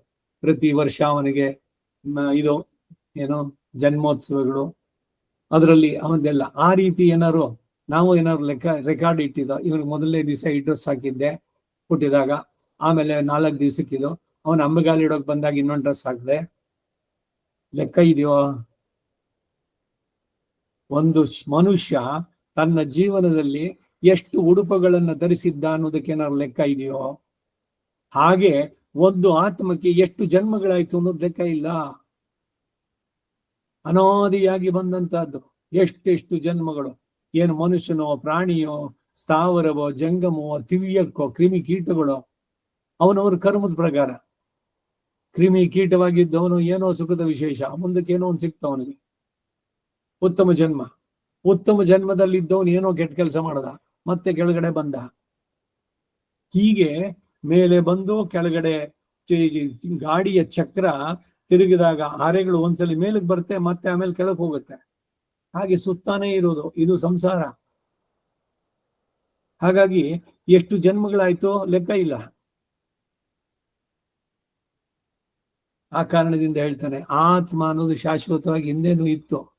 ಆದ್ರೇನು ಅಂದ್ರೆ ತಾನು ಮಾಡಿದ ಕರ್ಮದ ಬಂಧನದಿಂದ ಆ ಚಕ್ರವರ್ತಿ ಪರಿವರ್ತಂತೆ ಸುತ್ತಾ ಇದ್ದಾನೆ. ಒಳ್ಳೆ ಕೆಲಸ ಮಾಡಿದ್ರೆ ಒಳ್ಳೆ ಲೋಕ ಸಿಗುತ್ತೆ, ಉತ್ತಮ ಲೋಕ. ದೇವತೆ ಆದವನು ಇವನೇ. ಮುಂದಕ್ಕೆ ಅವನು ಮಾಡಿದ ಕರ್ಮದ ಪ್ರಕಾರ ಇನ್ನು ಕೇಳಿ ಯೋನಿಗಳಲ್ಲೂ ಬರ್ಬೋದು. ಹಾಗೆ ಶ್ರುತಿನಲ್ಲಿ ಇದಕ್ಕೆಲ್ಲ ಆಧಾರದ ಜೊತೆಗೆ ಹೇಳೋದು, ಸುಮ್ಮನೆ ಏನೋ ಕಥೆ ಅಲ್ಲ ಇದು. ಶ್ವೇತಾಶ್ವತರ ಉಪನಿಷದಲ್ಲಿ ಪರಮಾತ್ಮನು ಜೀವಾತ್ಮನು ಇಬ್ಬರು ಅಜ ಎಂದು ಹೇಳಲ್ಪಟ್ಟಿದೆ. ಹಾಗೇನೆ ಅನಾದಿತ್ವವು ಪ್ರಕೃತಿ ಪುರುಷರಿಗೆ ಇಬ್ಬರಿಗೂ ಉಂಟು ಅಂತ ಹೇಳಿ, ಪ್ರಕೃತಿ ಪುರುಷಂಚೈವ ವಿಧ್ಯನಾದಿವು ಭಾವಪಿ ಭಗವದ್ಗೀತೆ ಮುಂದೆ ಬರುತ್ತೆ 12ನೇ ಅಧ್ಯಾಯದ 20ನೇ ಶ್ಲೋಕ. ಪ್ರಕೃತಿನೂ ಶಾಶ್ವತವಾದ, ಹಿಂದೇನೂ ಇತ್ತು ಪ್ರಕೃತಿ. ಪ್ರಳಯ ಆದಾಗ ಏನಾಯ್ತು ಅಂತ ನಾಶವಾಗ್ಲಿಲ್ಲ. ಅದರ ಸೂಕ್ಷ್ಮ ರೂಪದಲ್ಲಿ ಭಗವಂತನಲ್ಲೇ ಇತ್ತು ಅದು. ಮತ್ತೆ ಅವನು ಸೋಕಾಮಯತ ಬಹುಶ್ಯಾಂ ಪ್ರಜಾಯೇಯ, ನಾನು ಅನೇಕವಾಗಬೇಕು ಅಂದಾಗ ಮತ್ತೆ ಸೃಷ್ಟಿ. ತ್ರಿಗುಣಾತ್ಮಕವಾದದ್ದು, ಸ್ವರೂಪದಲ್ಲೇ ಬದಲಾವಣೆ ಮಾಡುವಂತಹ ಜಡವಾದದ್ದು ಪ್ರಕೃತಿ. ಅದಕ್ಕೂ ಕೂಡ ಹಿಂದೆ ನಾಶ ಅಂತ ಅಂದ್ಬಿಟ್ಟಿಲ್ಲ, ಈಗ ಹೊಸದಾಗಿ ಉಂಟಾಯ್ತು ಅಂತ ಆಗ್ಲಿಲ್ಲ.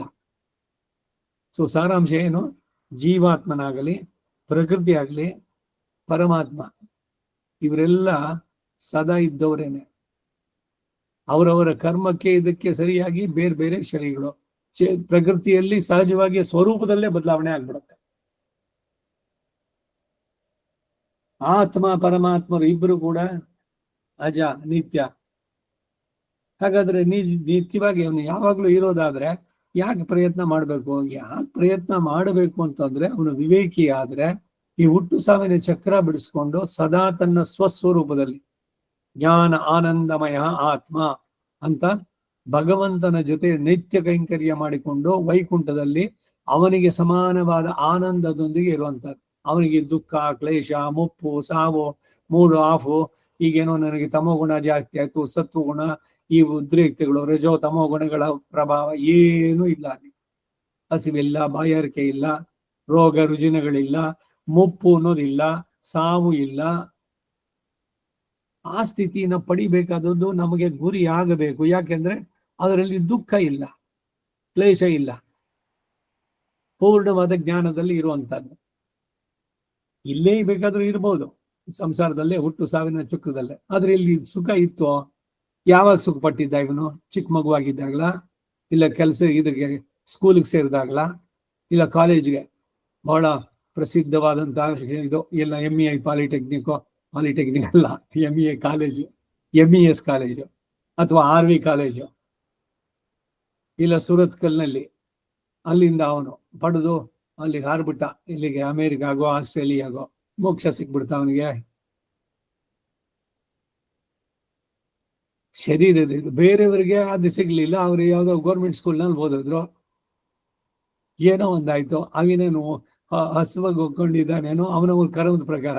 ಇವನು ಇಷ್ಟೆಲ್ಲ ಓದ್ಬಿಟ್ಟು ಅವನ ಕೆಲಸ ಇಲ್ಲ, ಏನು ಇಲ್ದಲೇನೆ ಇವನಿಗೆಲ್ಲ ಇದೆ. ಹೆಂಗ್ ಸಿಕ್ತು ಇದು? ಓದಿದ್ದೆ. ಹಾಗಾದ್ರೆ ಓದೋದೇ ತಪ್ಪ? ಓದೋದು ತಪ್ಪಲ್ಲ, ವಿದ್ಯೆಯನ್ನು ಕಲಿಬೇಕು. ಆದ್ರೆ ಭಗವಂತ ಇವನ ಕರ್ಮದ ಪ್ರಕಾರ ಫಲಗಳನ್ನು ಕೊಡ್ತಾನೆ ಅನ್ನೋ ಅರಿವು ಇಟ್ಟುಕೊಂಡು ತಾನು ಯಾವುದೇ ಅಲ್ಲಿ ಗೌರ್ಮೆಂಟ್ ಸ್ಕೂಲ್ನಲ್ಲೇ ಓದ್ತಾನೋ, ಇಲ್ಲ ಕಾನ್ವೆಂಟ್ ನಲ್ಲೋ, ಇಲ್ಲ ರೆಸಿಡೆನ್ಷಿಯಲ್ ಸ್ಕೂಲ್ನಲ್ಲೋ, ಅದು ಇವನ ಪ್ರಾರಬ್ಧದ ಪುಣ್ಯದ ಫಲದಲ್ಲಿ ಅವನಿಗೆ ಸಿಗುವಂತಹದ್ದು. ಹಾಗೇನೆ ಈ ಕರ್ಮದಲ್ಲಿ, ಹುಟ್ಟು ಸಾವಿನ ಚಕ್ರದಲ್ಲಿ ಇರುವಂತಹದ್ದು. ಇದನ್ನ ಇವನು ಇಷ್ಟಪಟ್ಟು ಬಿಡಿಸ್ಕೊಂಡು ಪರಮಪದದಲ್ಲಿ ಆನಂದವಾಗಿಯೂ ಇರ್ಬೋದು. ಇಲ್ಲೂ ಇರೋದೇನೆ, ಅಲ್ಲೂ ಆರೋಗ್ಯ ಇರ್ಬೋದು. ಇಲ್ಲಿದ್ರೆ ಹುಟ್ಟು ಸಾವಿನ ಚಕ್ರದಲ್ಲಿ ಸುತ್ತಾ ಇರಬೇಕು, ನೋವನ್ನ ಮತ್ತೆ ಮತ್ತೆ ಅನುಭವಿಸ್ತಾ ಇರಬೇಕು. ವಾರ್ಧಕ್ಯ ಬರುತ್ತೆ, ಮುಪ್ಪು ಬರುತ್ತೆ, ಜರೆ ಬರುತ್ತೆ, ವಿಸ್ಮರಣೆ ಉಂಟಾಗುತ್ತೆ, ಆಮ್ನೀಸಿಯಾ ಉಂಟಾಗತ್ತೆ. ಇಲ್ಲ ಇವನು ಮಾಡಿದ ಕರ್ಮ ಯಾವುದೋ ಇನ್ಕ್ಯೂರಬಲ್ ಡಿಸೀಸ್ ಉಂಟಾಗತ್ತೆ. ಇವನು ನೋವು ಅನುಭವಿಸ್ತಾನೆ. ಇವನ್ ಸುತ್ತಲೂ ಇರೋರು ಅವರು ಕೂಡ ಇವನ್ ಕರ್ಮ ನೋಡಿ ಅವನು ಅನುಭವಿಸುವಂತಹದ್ದು. ಈ ಒಬ್ರ ಕರ್ಮನ ಎಲ್ರದ ಸೇರಿದ್ದ, ಯಾರಿಗೋ ಏನೋ ಅವ್ರು ಬಹಳ ನೋವು ಪಡ್ತಾ ಇದ್ದಾರೆ. ಅದನ್ನ ನೋಡಿ ಅಯ್ಯೋ ಅವ್ರು ತುಂಬಾ ಕಷ್ಟಪಡ್ತಾ ಇದ್ದಾರೆ, ಇವರು ಏನು ಸಂತೋಷ ಪಡ್ತಾ ಇದ್ದಾರ, ಅಯ್ಯೋ ನೋಡಿ ಅವನು ಎಷ್ಟು ಅನುಭವಿಸ್ತಾ ಇದ್ದಾನೆ, ನನಗೆ ತುಂಬಾ ಸಂತೋಷ ಆಯ್ತು ಅಂತ ಯಾರು ಹೇಳೋರು ಇದೆ ಇರ್ಬೋದು ಅಂತವರು ಕೂಡ ಲೋಕದಲ್ಲಿ. ಯಾಕೆ ಅಂದ್ರೆ ಯಾರಿಗೋ ಇವನು ನೋವು ಉಂಟು ಮಾಡಿದ್ದ, ನೋಡು ಭಗವಂತ ಅವನಿಗೆ ಸರಿಯಾಗಿ ಮಾಡ್ದ, ಇವಾಗ ಏನ್ ಆನಂದ ಇವರಿಗೆ. ಆ ಭಗವಂತನಿಗೆ ಇನ್ನೇನ್ ಕೆಲಸ ಇಲ್ಲ ಪಾಪ. ಇವ್ರಿಗೆ ಆನಂದ ಉಂಟು ಮಾಡೋದಕ್ಕೆ ಅವನಿಗೆ ತೀವ್ರವಾದ ಕಷ್ಟವನ್ನು ಕೊಟ್ಟ. ಎಲ್ಲರನ್ನೂ ನಮ್ಮನ್ನೆಲ್ಲ ಅನುಭವಿಸದ್ನೆಲ್ಲ ಇದ್ ಮಾಡದ್ನೆಲ್ಲ ಈಗ ಅನುಭವಿಸ್ತಾನೆ ನೋಡಿ. ಕರ್ಮ ಅದ್ ಬಿಡೋದಿಲ್ಲ. ನಮ್ಮಂತವ್ರನ್ನ ನೋಯಿಸ್ಬಿಟ್ರೆ ಇದು ಭಗವಂತ ಪಾಪ ಇವ್ರಿಗೆ ನೋವು ಉಂಟು ಮಾಡದ್ನಲ್ಲ ಅಂತಂದ್ಬಿಟ್ಟು ಅವನಿಗೆ ಪ್ರತೀಕಾರ ದ್ವೇಷದಿಂದ ಅವನಿಗೆ ಕಷ್ಟ ಕೊಟ್ಟು ಅದನ್ನ ನೋಡಿ ಸಂತೋಷ ಪಡುವಂತದ್ದು ಇವನಿಗೆ ಕೊಟ್ಟ. ಏನ್ ಮೂರ್ಖತನ ಇದೆಲ್ಲ ಅಂತ. ಸೊ ಜೀವಾತ್ಮ ಹಿಂದೇನು ಇದ್ದ, ಇಂದು ಇದ್ದಾನೆ, ಮುಂದಕ್ಕೂ ಇರ್ತಾನೆ, ಅದರಲ್ಲಿ ಏನು ಸಂದೇಹ ಇಲ್ಲ. ಅಜೋಪಿ ಸನ್ ಅವ್ಯಯಾತ್ಮ ಭೂತಾನ ಈಶ್ವರೋಪಿ ಸನ್ನೆ. ಹೀಗೆ ಅಜತ್ವ ಅನಾದಿತ್ವಗಳು ನನಗುಂಟು ಅಂದ್ರೆ ಚಿತ್ತುಗಳು ಹೇಗೋ ಹಾಗೆ ಆಗುವಂತಂದ್ರೆ ಅಲ್ಲ, ಅವುಗಳಿಗಿಂತ ತಾನು ವಿಲಕ್ಷಣ ಅಂತ ಹೇಳ್ತಾನೆ. ಅಜೋಪಿ ಸನ್, ಹುಟ್ಟು ಇಲ್ಲದೆ ಇದ್ದವನು ಕೂಡ ಅವ್ಯಯಾತ್ಮ ಭೂತಾನ ಈಶ್ವರೋಪಿ ಸನ್ನೆ, 4ನೇ ಅಧ್ಯಾಯದ 6ನೇ ಶ್ಲೋಕ ಎಂದು ಅವತಾರ ರಹಸ್ಯಗಳನ್ನು ಉಪದೇಶಿಸುವ ಶ್ಲೋಕದಲ್ಲೂ ಕೂಡ ಇಂತಹ ವೈಲಕ್ಷಣ್ಯವೇ ಇದೆ. ಸಕಲೇತರ ವಿಲಕ್ಷಣ. ಭಗವಂತನಿಗೆ ಸ್ವರೂಪವನ್ನು ಹೇಳ್ಬೇಕಾದ್ರೆ ಅವನೇ ಎಲ್ಲವೂ ಆದ. ಚರಾಚರಾಣಿ ಸರ್ವಾಣಿ, ಎಲ್ಲ ಅವನಿಗೆ ಶರೀರ, ಚೇತನ ಚೇತನಗಳು, ಪ್ರಕೃತಿ, ಜೀವಾತ್ಮ ಇವರೆಲ್ಲ ಅವನಿಗೆ ಶರೀರ ಎಲ್ಲ ಹೇಳಿದ್ರು ಕೂಡ ಇವೆಲ್ಲಕ್ಕಿಂತ ಅವನು ಹೊರತಾಗಿದ್ದಾನೆ. ಇವರಲ್ಲಿರುವಂತ ದೋಷಗಳು ಇದೆಲ್ಲ ಅವನಿಗೆ ಸೇರೋದಿಲ್ಲ. ಇವಕ್ಕೆಲ್ಲ ಉಪನಿಷತ್ತಿನ ಉದ್ಘೋಷಗಳು. ದ್ವಾಸುಪರ್ಣ ಸಯುಜ ಸಗಾಯ, ಹೃದಯದ ಒಂದು ಕೊಂಬೆ, ಆ ಬ್ರಾಂಚ್ ಅಲ್ಲಿ 2 ಪಕ್ಷಿಗಳು ಕೂತಿದೆ, ಒಂದು ಜೀವಾತ್ಮ, ಇನ್ನೊಂದು ಪರಮಾತ್ಮ. ಈ ಪರಮಾತ್ಮ ಅನ್ನೋದು ಕೂತ್ಕೊಂಡಲ್ಲಿ ಸರ್ವಮೈಕ್ಷತ, ಎಲ್ಲವನ್ನೂ ನೋಡ್ತಾ ಇದ್ದಾನೆ. ಉದಾಸೀನ. ಮತ್ತೊಂದು ಜೀವಾತ್ಮ ಸ್ವಾದು ಮತ್ತಿ, ತನ್ನ ಕರ್ಮ ಫಲವನ್ನ ಆಹಾ ಚೆನ್ನಾಗಿದೆ ಅಂತ ಒಂದ್ಸಲಿ ಸಂತೋಷ ಪಡುತ್ತಂತೆ, ಆಮೇಲೆ ಇನ್ನೊಂದು ಕ್ಷಣಕ್ಕೆ ಅಳುತ್ತೆ. ಅನಶ್ನನ್ನ ಬಿಚಾಕಶೀತಿ, ಇನ್ನೊಂದು ಏನನ್ನು ತಿನ್ನೋಲ್ಲ, ತನ್ನ ಕರ್ಮದ ಫಲವನ್ನ ಅವನು ತಿಂತಾ ಇಲ್ಲ, ಅಲ್ಲಿ ಅವನು ಕರ್ಮ ಮಾಡಿರ್ಲಿಲ್ಲ, ತಾನೇ ಸ್ವಇಚ್ಛೆಯಿಂದ ಕೂತ್ಕೊಂಡು ಇದೆಲ್ಲವನ್ನು ವೀಕ್ಷಣೆ ಮಾಡ್ತಾನೆ. ಭಗವಂತ ಎಲ್ಲವನ್ನೂ ನೋಡ್ತಾನೆ. ಹೇಗ್ ನೋಡ್ತಾನೆ? ಎಲ್ಲರೂ CCTV ಇಟ್ಟಿದಾರೋ? ಅವನು ಕಣ್ಣಿಲ್ದೆ ನೋಡ್ಬಲ್ಲ. ಈ CCTV ಬೇಕಾಗಿಲ್ಲ ಅವನಿಗೆ.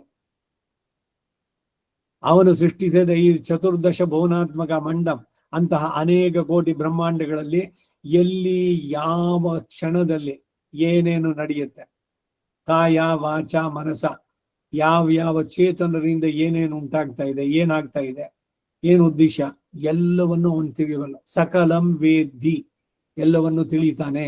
ವೇದ್ಮಿ. ಹೀಗೆ ಅಜೋಪಿ ಸನ್, ಉತ್ಪತ್ತಿ ಶೂನ್ಯವಾದ ಪ್ರಕೃತಿಗೂ ಅಜತ್ವ ಉಂಟು. ಆದರೆ ಹೇಗೋ ಆದರೆ ಹಾಗೋ ಅಂತಂದ್ರೆ ಸ್ವರೂಪ ವಿಕಾರ ಇಲ್ಲ ಎಂದು ಅವ್ಯಯಾತ್ಮ ಸನ್ನೆ. ಈಗ ಪರಮಾತ್ಮನಿಗೂ ಈ ಪ್ರಕೃತಿಗೂ ಹೋಲಿಕೆಯನ್ನು ಮಾಡಿದಾಗ ಇದು ಸ್ವರೂಪದಲ್ಲೇ ಬದಲಾವಣೆ ಆಗುತ್ತೆ. ಶರೀರ ಪಾಂಚಭೌತಿಕವಾದದ್ದು, ಪ್ರಕೃತಿಗೆ ಸೇರಿದ್ದು. ಪೃಥ್ವಿ ಅಪ್ ತೇಜು ವಾಯುರ್ ಆಕಾಶ, ಇವುಗಳಿಂದ ಉಂಟಾದದ್ದು. ಇಲ್ಲಿನೇದೇ ದ್ರವ್ಯ ಅನ್ನ. ಅನ್ನ ಅಂತಂದ್ರೆ ಏನೇ ಅದು, ಅನ್ನಂ ಅಂತಂದ್ರೆ ಏನು ಸೊಪ್ಪು, ತರಕಾರಿನೋ ಮತ್ತೊಂದು ಏನ್ ತಿಂದ್ರು ಎಲ್ಲವೂ ಕೂಡ ಅನ್ನ ಅಂತ ಜನರಲ್ ಆಗಿ. ಅವುಗಳನ್ನ ತಿಂದು ಬೆಳೆದಂತ ಶರೀರ. ಅನ್ನ ಮಾಡಿದ್ದು ಬೆಳಗ್ಗೆ, ರಾತ್ರಿ ಆದ್ಮೇಲೆ ಮಾರನೇ ದಿವಸಕ್ಕೆ ಹಳಸುತ್ತದು. ಹಾಗೆ ಶರೀರವು ಹಳಸೋದು. ಯಾಕೆಂದ್ರೆ ಅಂತ ಇದನ್ನ ತಿಂದಿದ್ದು, ಹಳಸು ಹೋಗುವಂತದ್ದನ್ನ ತಿಂದಿದ್ರಿಂದ. ಪ್ರಕೃತಿಯಲ್ಲೇ ಪರಿಣಾಮ. ಚಿಕ್ಕವನಾಗಿದ್ದಾಗ ಚಿಕ್ಕ ಮಗುವಾಗಿ ಅಷ್ಟೇ ಇದ್ದ, ಬೆಳೆದ ದೊಡ್ಡದಾಗಿ ದೇಹ ಅಂತ ಅನ್ನಿಸ್ಕೊಳ್ಳೋವರೆಗೆ 6 ಅಡಿ. ಆಮೇಲೆ ಬೆನ್ನು ಬಾಗಿತು, ಮೈನಲ್ಲಿ ನರಗಳೆಲ್ಲ ಮೇಲೆ ಎದ್ದು ಕಾಣಿಸುತ್ತೆ, ಬೆನ್ನು ಬಾಗಿದೆ, ನಡೆಯೋದ್ರಲ್ಲಿ ಮೊದಲಿನ ಪಟುತ್ವ ಇದಿಲ್ಲ. ಒಂದು ಜಿಂಕೆ ಮರಿ ತರ ಓಡಾಡ್ತಾ ಉತ್ಸಾಹದಿಂದ ಎಲ್ಲಿಂದ ಅಲ್ಲಿಗೆ ನೆಗಿತಾ ಇದ್ದಿದ್ದು. 90 ವರ್ಷ ಆದ್ಮೇಲೆ ಮೊದಲು ಮಾಡಿದ್ರಲ್ಲ ಆ ತರ ಮಾಡಿ ಅಂದ್ರೆ ಸಾಧ್ಯ ಆಗುತ್ತೋ? ಪರಿಣಾಮ ಸ್ವರೂಪದಲ್ಲೇ ಪರಿಣಾಮ ಆಗ್ತಾ ಇದೆ. ಶರೀರದಲ್ಲೂ ಅಷ್ಟೇ ಸ್ವರೂಪದಲ್ಲೇ ಪರಿಣಾಮ ಉಂಟಾಗುವಂತದ್ದು. ಈ ಶರೀರದ ಇದನ್ನ ಚೆನ್ನಾಗಿ ತಿಳಿದವನು ಈ ತಲೆ ಕೂದಲು ಬೆಳಗಾಗ್ತಾ ಇದೆ ಅಂತ ಬಣ್ಣ ಹಚ್ಕೊಳಕ್ ಹೋಗಲ್ಲ. ಗಾಡ್ರೇಜು ಮತ್ತೊಂದು ಡೈ ತಗೊಂಡು ಅದನ್ನ ಮೀಸೆ ಮೇಲೆ ಬಿಳಿ ಕೂದಲು ಕಾಣಿಸ್ತಾ ಇದೆ ಅದಕ್ಕೆ ಹಚ್ಕೊಳ್ಳಿ. ಇವೆಲ್ಲ ಹುಚ್ಚುತನ ಅಲ್ವೇ? ಯಾಕೆಂದ್ರೆ ಕಪ್ಪು ಹಚ್ಕೊಂಡು ಎಷ್ಟು ದಿವಸ ಇಡ್ತೀವಿ, ಇದನ್ನ ಬೆಳಗಾಗೋದೇ ಇಲ್ವಾ? ಅದು ಕೃತಕವಾಗಿ ಮಾಡಿಕೊಳ್ಳುವಂತ ಈ ಅಲಂಕಾರಗಳು ದೇಹಕ್ಕೆ, ಫೇಶಿಯಲ್ ಮೇಕಪ್ ಮತ್ತೊಂದು, ಶರೀರದ ಧರ್ಮಕ್ಕೆ ವಿರುದ್ಧವಾಗಿ ನೀವು ನಡೆಸಿದ್ರೆ ಸಾಧ್ಯನೋ? ಈಗ ಪ್ರವಾಹಕ್ಕೆ ಎದುರಾಗಿ ಈಜುವಂತದ್ದು ಸಾಧ್ಯವಾ? ಯಾವುದನ್ನ ಬದಲಾಯಿಕ್ ಸಾಧ್ಯ ಇಲ್ವೋ ಅದನ್ನ ಅಕ್ಸೆಪ್ಟ್ ಮಾಡ್ಕೊಳ್ಳೋಕೆ ಯಾಕೆ ರೆಡಿ ಇಲ್ಲ ನಾವು?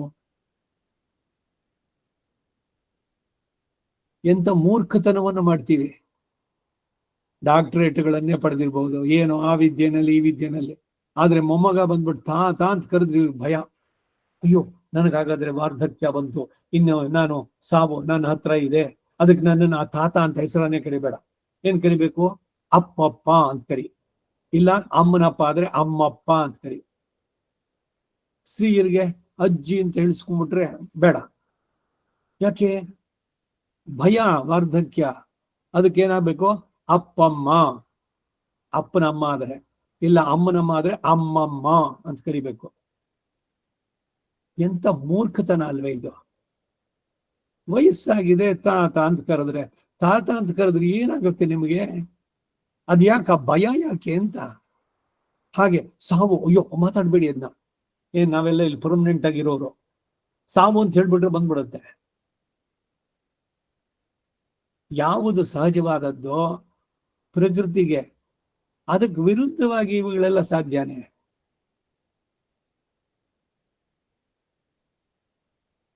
ಇದು ವಿವೇಕರಾಗಿದ್ದವರು, ಅದರದ್ದು ತಿಳಿದವರು ಈ ರೀತಿ ಎಲ್ಲ ಮಾಡೋದಿಲ್ಲ. ಈಗ ಅನೇಕ ವರ್ಷಗಳ ಹಿಂದೆನೇನೆ ನಾನೆಲ್ಲ ಹೋಗ್ತಾ ಇದ್ದೆ, ಯಾರೋ ಒಂದು ಮಗುನ್ ಕರ್ಕೊಂಡು ಬರ್ತಾ ಇದ್ರು ಪಾರ್ಕಲ್ಲಿ. ತಾತ ಹಾಕಿಡ್ಬಿಡ್ತು, ಅಂಕಲ್ ಅಂಕಲ್ ಅಂತ ಹೇಳಿದ್ರು. ನಾನು ಹೇಳ್ದೆ, ಅಮ್ಮ ಅವನಿಗೆ ನಾನು ತಾತನ ಕಾಡಿಸ್ತಾ ಇರ್ತಾನೆ, ತಾತ ಅಂತ ಕರೀಲಿ, ನನಗೆ ದುಃಖ ಇಲ್ಲ. ಅಯ್ಯೋ ಏನೋ ಹಿಂಗ್ ಕರೆದ್ಬಿಟ್ಟಲ್ಲ ಅಂತ. ಎಸ್, ಆ ಮಗುವಿಗೆ ನನಗೆ ವಯಸ್ಸು, ಶರೀರ ಆಗಿದೆ, ತಲೆ ಕೂದಲು ಹೋಗಿದೆ, ಕರೆದ್ರೆ ತಪ್ಪೇನು? ಕರೀಲಿ, ಸಂತೋಷ. Why don't we accept? ಈ ಮೂರ್ಖತನ ಮಾಡಕ್ ಹೋಗ್ತೀವಿ. ಫೇಶಿಯಲ್ ಸರ್ಜರಿ ಎಲ್ಲ, ಕಣ್ಣು ಕೆನೆ ಎಲ್ಲ ಇವಿದೆ, ಅದನ್ನೆಲ್ಲ ಎತ್ತಿ ಮೇಲಕ್ಕೆ ಕಟ್ಟಿ ಅದಕ್ಕೇನೋ ಚರ್ಮದ ಸ್ಕಿನ್ನು ಇದ್ರದೆಲ್ಲ ಮಾಡಿಸ್ಕೊಂಡು, ಏನೇ ಮಾಡಿಸ್ಕೊಂಡ್ರು ಕೂಡ ಶರೀರ ಪರಿಣಾಮ ಆಗೋದನ್ನ ನೀವು ನಿಲ್ಸೋಕ್ ಸಾಧ್ಯನೋ? ವಾರ್ಧಕ್ಯವನ್ನ ಜಡಿಸೋದಕ್ ಸಾಧ್ಯ ಆಗತ್ತಾ? ಸೃಷ್ಟಿಯಲ್ಲಿ ಅಂಡಜ ಸ್ವೇಜದ ಜರಾಯುಜ ಅಂತ, ನಾವೆಲ್ಲ ಜರಾಯುಜ ಅಂದ್ರೆ ಈ ವಾರ್ಧಕ್ಯ ಅನ್ನೋ ಹಂತವನ್ನ ನಾವು ಪ್ರತಿಯೊಬ್ಬರು ಪಡೆಯಲೇಬೇಕು. ಮನುಷ್ಯನಾಗಿ ಹುಟ್ಟಿದ ಮೇಲೆ ಎಲ್ರು ಮುದುಕರೋ ಮುದುಕಿನೋ ಆಗ್ಲೇಬೇಕು. ಆಮೇಲೆ ಆ ಶರೀರ ಬಿಡಬೇಕು. ಸಾವು ಎಷ್ಟು ಸಹಜ ಅಂತಂದ್ರೆ ಈ ವಾರ್ಧಕ್ಯ ಬಂತಲ್ಲ, ಅದೇ ರೀತಿ. ಈಗ ಬಾಲ್ಯದಿಂದ ಪ್ರೌಢಾವಸ್ಥೆಗೆ ಬಂದಿದ್ದು ಹೆಂಗ್ ಗೊತ್ತಾಯ್ತು ನಿಮ್ಗೆ? ನಾನು ದೊಡ್ಡವನಾಗಿದ್ದೇನೆ ಅಥವಾ ದೊಡ್ಡವಳಾಗಿದ್ದೇನೆ ಅಂತ. ಮಗುವಿನ ಇದ್ದಾಗೆ ಫೋಟೋ ನೋಡಿ, ನಾನು ಮಗುವಾಗಿದ್ದಾಗ ಹಂಗಿದ್ದೆ, ಆಮೇಲೆ ಶಾಲೆಗೆ ಹೋಗ್ಬೇಕಾದ್ರೆ ಹಿಂಗಿದ್ದೆ, ಪೌಗಂಡ ವಯಸ್ಸು, ಕೌಮಾರ, ಆಮೇಲೆ ಪ್ರೌಢ. ಇವೆಲ್ಲ ನಾನೇ ಆಗಿದ್ದು. ಆ ಫೋಟೋಗಳಲ್ಲಿ ಇದ್ರಲ್ಲಿ ನಾನು ಮಗುವಾಗಿದ್ದಾಗ, ನಾನು ಹುಡುಗನಾಗಿದ್ದಾಗ, ನಾನು ಯುವಕನಾಗಿದ್ದಾಗ, ಇವೆಲ್ಲ ಯಾರಿಗಾಗಿದ್ದು? ಅದರ ಅನುಭವಗಳೆಲ್ಲ ಯಾರಿಗಿದೆ? ಒಳಗಿರೋ ಆತ್ಮ. ಆ ಆತ್ಮ ಮಗುವಾಗಿ ಹುಟ್ಟಿದಾಗ ಹೆಂಗಿದ್ನೋ ಸಾಯೋವಾಗ್ಲೂ ಹಂಗೆ ಇರ್ತಾನೆ. ಆದ್ರೆ ಮೊದಲು ಮಗುವಾಗಿದ್ದಾಗ ಏನು ಗೊತ್ತಿರ್ಲಿಲ್ಲ, ಆಮೇಲೆ ಒಳ್ಳೇದನ್ನ ಕಳ್ಸುದ್ನೋ ಕೆಟ್ಟದೋ ಅಂತೂ ಜ್ಞಾನ ಉಂಟಾಯ್ತು ಇವ್ನಿಗೆ. ಅಜ್ಞಾನವೋ ಸುಜ್ಞಾನವೋ, ನಾನಾಗಿದ್ದಾಗ ಹಿಂಗೆ ಅಂತ. ಈ ಅನುಭವಗಳು ಅದು ಸುಳ್ಳ? ಅವನ ಶರೀರದಲ್ಲಿ ಪರಿವರ್ತನೆ ಆಗಿದೆ. ಅಯ್ಯೋ ನಂಗೆ ಗೊತ್ತಾಗ್ಲೇ ಇಲ್ಲ ರೀ ನಿಮ್ಮನ್ನ ನೋಡಿದ್ರೆ, ಅಷ್ಟು ವರ್ಷದ ಹಿಂದೆ ನೋಡಿದಾಗ ಅವಾಗ ಇದ್ದಿದ್ದೇ ನೀವು ಬೇರೆ. ಸಹಜ. ಯಾಕೆಂದ್ರೆ ಸ್ವರೂಪದಲ್ಲೇ ಬದಲಾವಣೆ ಹೋದೋ ಪ್ರಕೃತಿಯ ಗುಣ, ಶರೀರ ಬದಲಾವಣೆ ಆಗುವಂಥದ್ದನ್ನ ಅದು ಸಹಜವಾದದ್ದು ಭಗವಂತನ ಸೃಷ್ಟಿನಲ್ಲಿ. ಜಸ್ಟ್ ಅಕ್ಸೆಪ್ಟ್ ಇಟ್, ಒಪ್ಪಿಕೊಳ್ಳಿ ಅದನ್ನ. ವಾರ್ಧಕ್ಯದಲ್ಲಿ ಆಗತ್ತೆ, ಮರೆವು ಬರುತ್ತೆ, ಶರೀರ ದೈಹಿಕವಾಗಿ ಕಷ್ಟ ಆಗತ್ತೆ. ಅದಕ್ಕೇನು ಅಂದ್ರೆ ಏನೇನು ಪರಿಹಾರಗಳಿದೆಯೋ ಅದು. ಈ ಮನೆಯಲ್ಲಿ ವಯಸ್ಸಾಗಿದೆ, ಓಡಾಡ್ಬೇಕಾದ್ರೆ ಎಲ್ಲೋ ಏನು ನಿಂತ್ಕೊಳ್ಳೋಕೆ ಆಗೋಲ್ಲ, ಆ ರೀತಿ ಆಗ್ತಾ ಇದೆ. ಕೋಲು ಒಂದು ಇಟ್ಕೊಳ್ಳಿ ಜೊತೆನಲ್ಲಿ. ಇಲ್ಲ ನಾವು ಕೋಲು ಇಟ್ಕೊಂಡ್ಬಿಟ್ರೆ ಯಾರೋ ಅಜ್ಜಿನ್ ಬಿಡ್ತಾರೆ, ಕೋಲು ಉರ್ಕೊಂಡು ಬರ್ತಾರೆ. ಕೋಲು ಉರ್ಕೊಂಡು ಬರೋದು ಬೇಡ, ನನ್ಗದು ಬೇಡ ಅಂತ.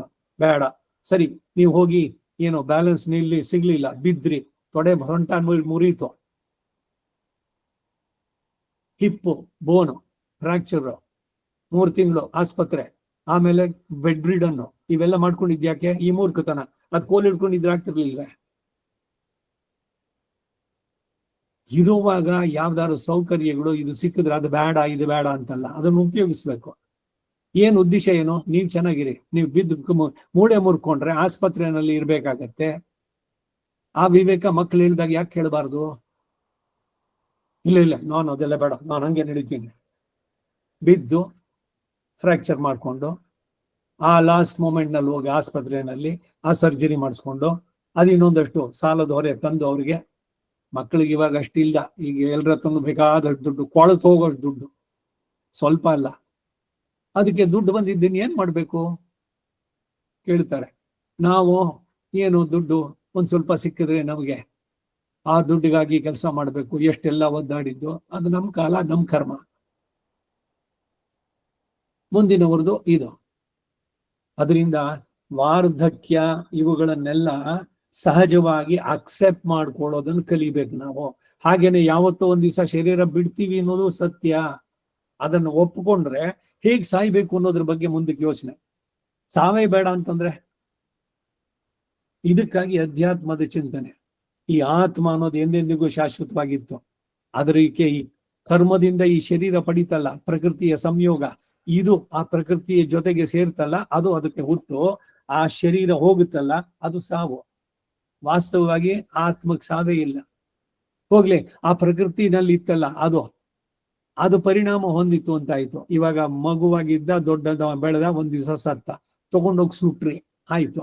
ಈಗ ಶರೀರ ಕಾಣಿಸ್ತಾ ಇಲ್ವಲ್ಲ ನಮಗೆ, ಅಂದ್ರೆ ಅದು ಆ ರೂಪದಲ್ಲಿಲ್ಲ ಅಷ್ಟೇ, ಆದ್ರೆ ಅದರ ಮೂಲ ರೂಪ ಹೊಟ್ಟೋಯ್ತು. ಅದು ಒಂದೊಂದನ್ನ ಒಂದೊಂದರಲ್ಲಿ ವಿಲೀನಗೊಳಿಸಿದ್ದು. ಶಂತನು ಅಂತ ಇದೆಲ್ಲ ಬರುತ್ತೆ ಅಲ್ಲಿ, ಅಪರಕ್ರಿಯೆಯನ್ನು ನಡೆಸಬೇಕಾದ್ರೆ ಬರುವಂತ ಮಂತ್ರಗಳು.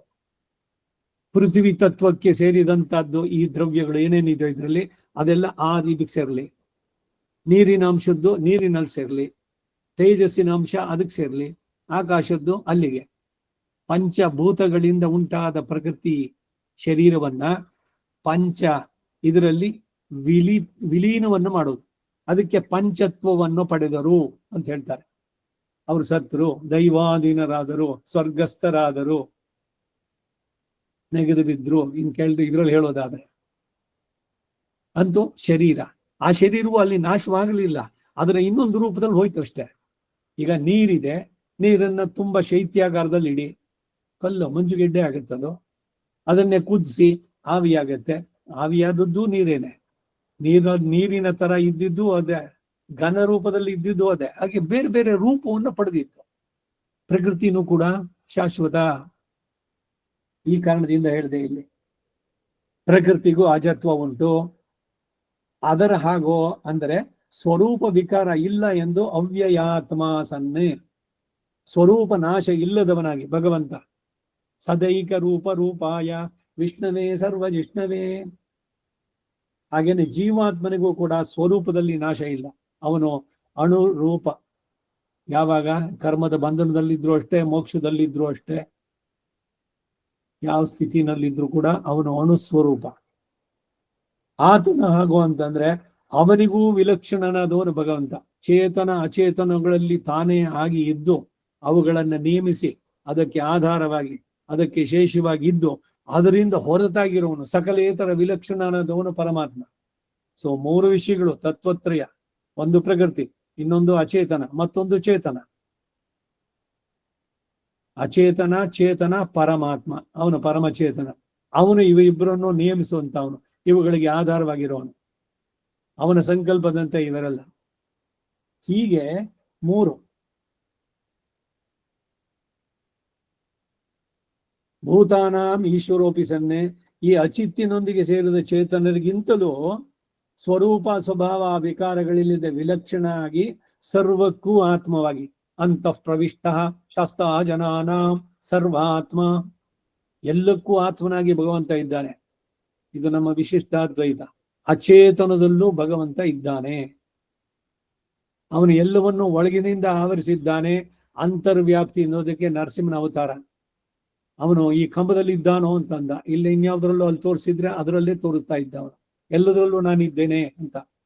ಎಲ್ಲದರ ಹೊರಗೂ ಅವನು ಇರಬಲ್ಲ ಅನ್ನೋದಕ್ಕೆ ಬಹಿರ್ವ್ಯಾಪ್ತಿಗೆ ವಾಮನ ತ್ರಿವಿಕ್ರಮನಾಗಿ ಬೆಳೆದದ್ದು. ಅವನ ಈ ಬ್ರಹ್ಮಾಂಡ ಇದೆಯಲ್ಲ ಅದನ್ನು ಭೇದಿಸಿ ಬೆಳೆದ ಅವನು.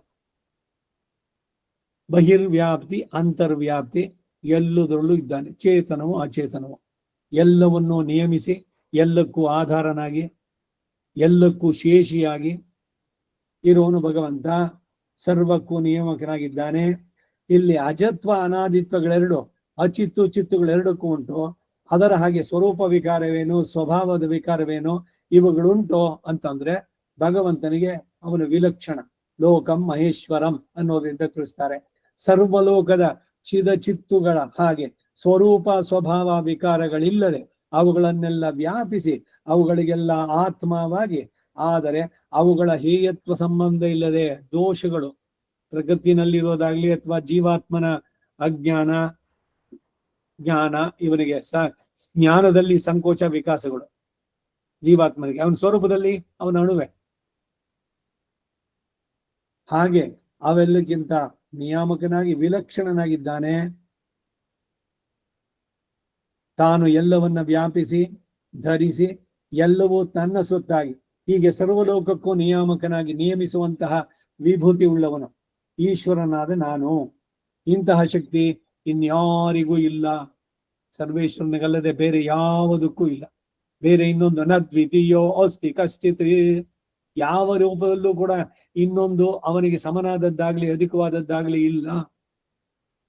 ನಿಸ್ಸಮಾಭ್ಯಧಿಕ, ಇಂತಹ ಅದ್ಭುತ ಶಕ್ತಿ ಉಳ್ಳವನಾಗಿ ಯೋ ವೇತ್ತಿ, ನನ್ನನ್ನು ಯಾರು ಹೀಗೆ ತಿಳಿತಾರೋ, ಅಂದರೆ ಚಿತ್ ಅಚಿತ್ ಈಶ್ವರ ಎಂಬ ಮೂರು ತತ್ವಗಳು ಈ ಲೋಕದಲ್ಲಿ ಸ್ಥೂಲ ದಿಶೆಯಲ್ಲಿ ಅಂದ್ರೆ ಕಣ್ಣಿಗೆ ಕಾಣುವ ದಿಶೆಯಲ್ಲಿ ಯಾವಾಗಲೂ ಒಟ್ಟಿಗೆ ಇವೆ ಎಂದು, ಅದರಲ್ಲಿ ಈಶ್ವರನು ಈ ಚೇತನ ಅಚೇತನಗಳಿಗೆ ಆತ್ಮವಾಗಿ ನಿಯಾಮಕನಾಗಿದ್ರೂ ಕೂಡ ಅವುಗಳಿಗಿಂತ ಹೇಯ ಪ್ರತ್ಯನೀಕನಾಗಿ ಎಲ್ಲ ದೋಷಗಳಿಂದ ದೂರನಾಗಿ ವಿಲಕ್ಷಣ ಎಂದು ಯಾವನು ತಿಳಿತಾನೋ ಸಹ ಅವನು ಅಸಮ್ಮೂಢ.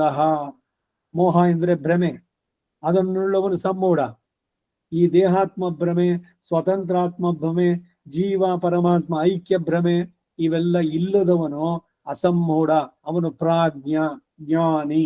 ಸಮಸ್ತ ಪಾಪಗಳಿಂದಲೂ ಅಂದ್ರೆ ಭಕ್ತಿ ಉತ್ಪತ್ತಿ ವಿವೃದ್ಧಿಗಳಿಗೆ ವಿರೋಧಿಗಳಾದಂತಹ ಸಮಸ್ತ ಪಾಪಗಳಿಂದಲೂ ಭಕ್ತಿ ನಿಷ್ಪತ್ತಿ ಉಂಟಾದ ನಂತರ ಇನ್ನು ಮಿಕ್ಕ ಸಮಸ್ತ ಪಾಪಗಳಿಂದಲೂ ಸಹ ಪ್ರಮುಚ್ಯತೆ, ಬಿಡುಗಡೆಯನ್ನು ಹೊಂತಾನೆ.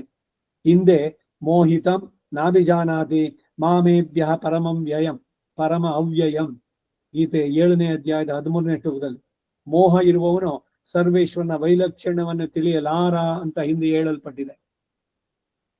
ಇಲ್ಲಿ ಆದ್ರೂ ಮೋಹಗಳಿಲ್ಲವನು ಯಾರು ಅಂತಂದ್ರೆ ಚಿತ್ತು ಅಚಿತ್ತು ಈಶ್ವರ, ಈ ಮೂರು ತತ್ವಗಳಿಗೆ ಇರುವ ವೈಲಕ್ಷಣ್ಯವನ್ನ ಚೆನ್ನಾಗಿ ತಿಳಿದವನು. ಅಚಿತ್ತಿಗೆ ಸ್ವರೂಪ ಸ್ವಭಾವಗಳಲ್ಲಿ ವಿಕಾರ, ಚಿತ್ತಿಗೆ ಸ್ವರೂಪ ವಿಕಾರ ಇಲ್ಲದೆ ಸ್ವಭಾವದಲ್ಲಿ ಮಾತ್ರ ವಿಕಾರ. ಇವೆರಡಕ್ಕೂ ಆತ್ಮನಾಗಿರುವ ಈಶ್ವರ ಈ ಯಾವ ವಿಕಾರಗಳು ಇಲ್ಲದೆ ವಿಲಕ್ಷಣನಾಗಿದ್ದಾನೆ ಎಂಬ ಜ್ಞಾನ ಮುಖ್ಯವಾಗಿ ಬೇಕಾದದ್ದು. ಇದರ ಮುಖ ಪ್ರಯೋಜನ ವೇದಾಂತಿಗೆ ಯಾವುದು ಅಂತಂದ್ರೆ ಅಸಮ್ಮೂಢತ್ವ ಉಂಟಾಗುವುದಕ್ಕೆ. ಅವನು ಮೂಢನಾಗುವುದಿಲ್ಲ, ಭ್ರಮೆ ಇಲ್ಲ ಅವನಿಗೆ. ಇದು ಹೈಪೋಥೆಸಿಸ್ ಅಲ್ಲ, ಶ್ರುತಿ ಇವುಗಳಲ್ಲಿ ಆಧಾರ ಜೊತೆಗೆ ಸಾಕ್ಷಾತ್ ಭಗವಂತನ ಬಾಯಿನಿಂದೇ ಬಂದಂತಹದ್ದು ಪ್ರಮಾಣ. ಇದಕ್ಕೆ ಇದನ್ನ 3ನೇ ಪ್ರಸ್ಥಾನ ಅಂತಾರೆ. ಗೀತಾ ಪ್ರಸ್ಥಾನ, ಉಪನಿಷತ್ ಪ್ರಸ್ಥಾನ, ಹೀಗೆ ಒಂದೊಂದು ಹೇಳ್ಬೇಕಾದ್ರೆ ಮುಖ್ಯವಾಗಿ 3 ಭ್ರಮೆಗಳು ಭಕ್ತಿಯೋಗ ನಿಷ್ಠನಿಗೆ ಇರಬಾರ್ದು, ಕೂಡುದು. ಅದ್ಯಾವುದು ಅಂದ್ರೆ ದೇಹಾತ್ಮ ಭ್ರಾಂತಿ, ದೇಹವೇ ಆತ್ಮ ಅನ್ನುವಂತ ಭ್ರಾಂತಿ ಇರಬಾರ್ದು. ನಾವಿದ್ ಕೇಳ್ತಾ ಇದ್ದಾಗ ಹೌದು ನೀವ್ ಹೇಳೋದು ಸರಿ, ದೇಹ ಬೇರೆ ನಾನ್ ಬೇರೆ ಅಂತ. ಈ ಕ್ಲಾಸ್ ಮುಗಿಯೋಕ್ ಮೊದ್ಲೇನೇನೆ ಅಯ್ಯೋ ನನ್ಗದು ಇಷ್ಟ ಆಗೋಲ್ಲ, ಯಾರಿಗೂ ಇಷ್ಟ ಆಗೋಲ್ಲ, ನಿಮ್ಗೋ ನಿಮ್ ಶರೀರಕ್ಕೋ ಅಂದ್ರೆ ಸಹಜವಾಗಿ ಯಾಕೆ ಬಂದ್ಬಿಡ್ತು, ಶರೀರವೇ ನಾನು ಅನ್ನೋ ಭ್ರಮೆ ಯಾಕೆ ಉಂಟಾಯ್ತು ಅಂದ್ರೆ ಇದು ಒಂದ್ ಜನ್ಮದ್ದಲ್ಲ, ಅನೇಕ ಜನ್ಮಗಳಿಂದ ಬಂದಿರುವಂತಹದ್ದು. ಸುಲಭ ಹೋಗಲ್ಲ, ಪ್ರತಿದಿನ ಮುಸುರೆ ತೊಳಿಬೇಕು.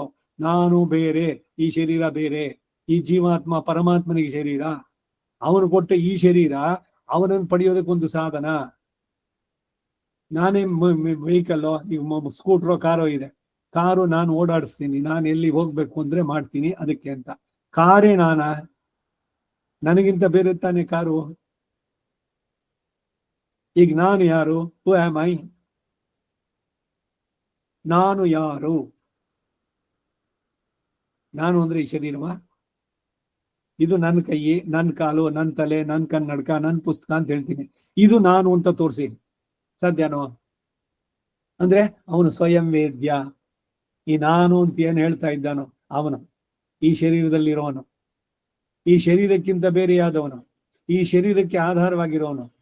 ನಾನು ಎಲ್ದಿದ್ರೆ ಶರೀರ ಶವ ಅನ್ನಿಸ್ಕೊಳ್ಳುತ್ತೆ, ಡಿಸ್ಪೋಸ್ ಮಾಡ್ತೀವಿ ಬೇಗ 6 ಗಂಟೆ ಒಳಗೆ.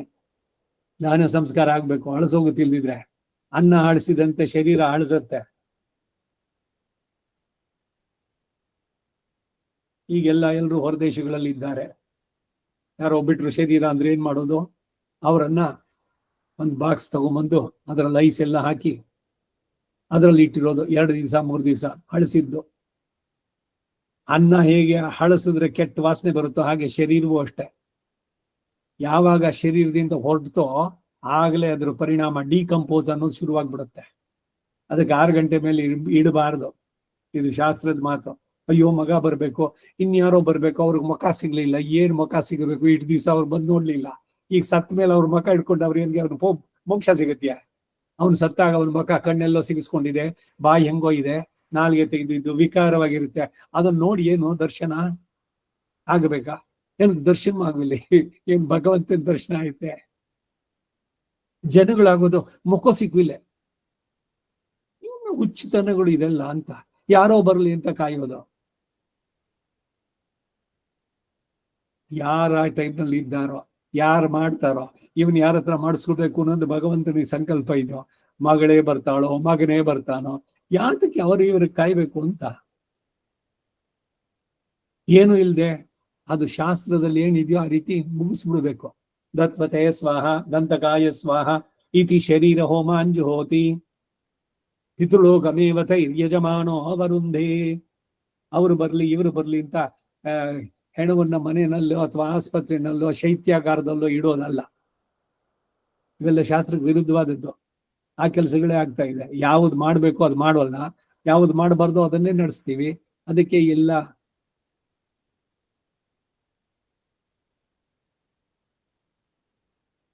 ನಡೀತಾ ಇರೋದು ಲೋಕದಲ್ಲಿ.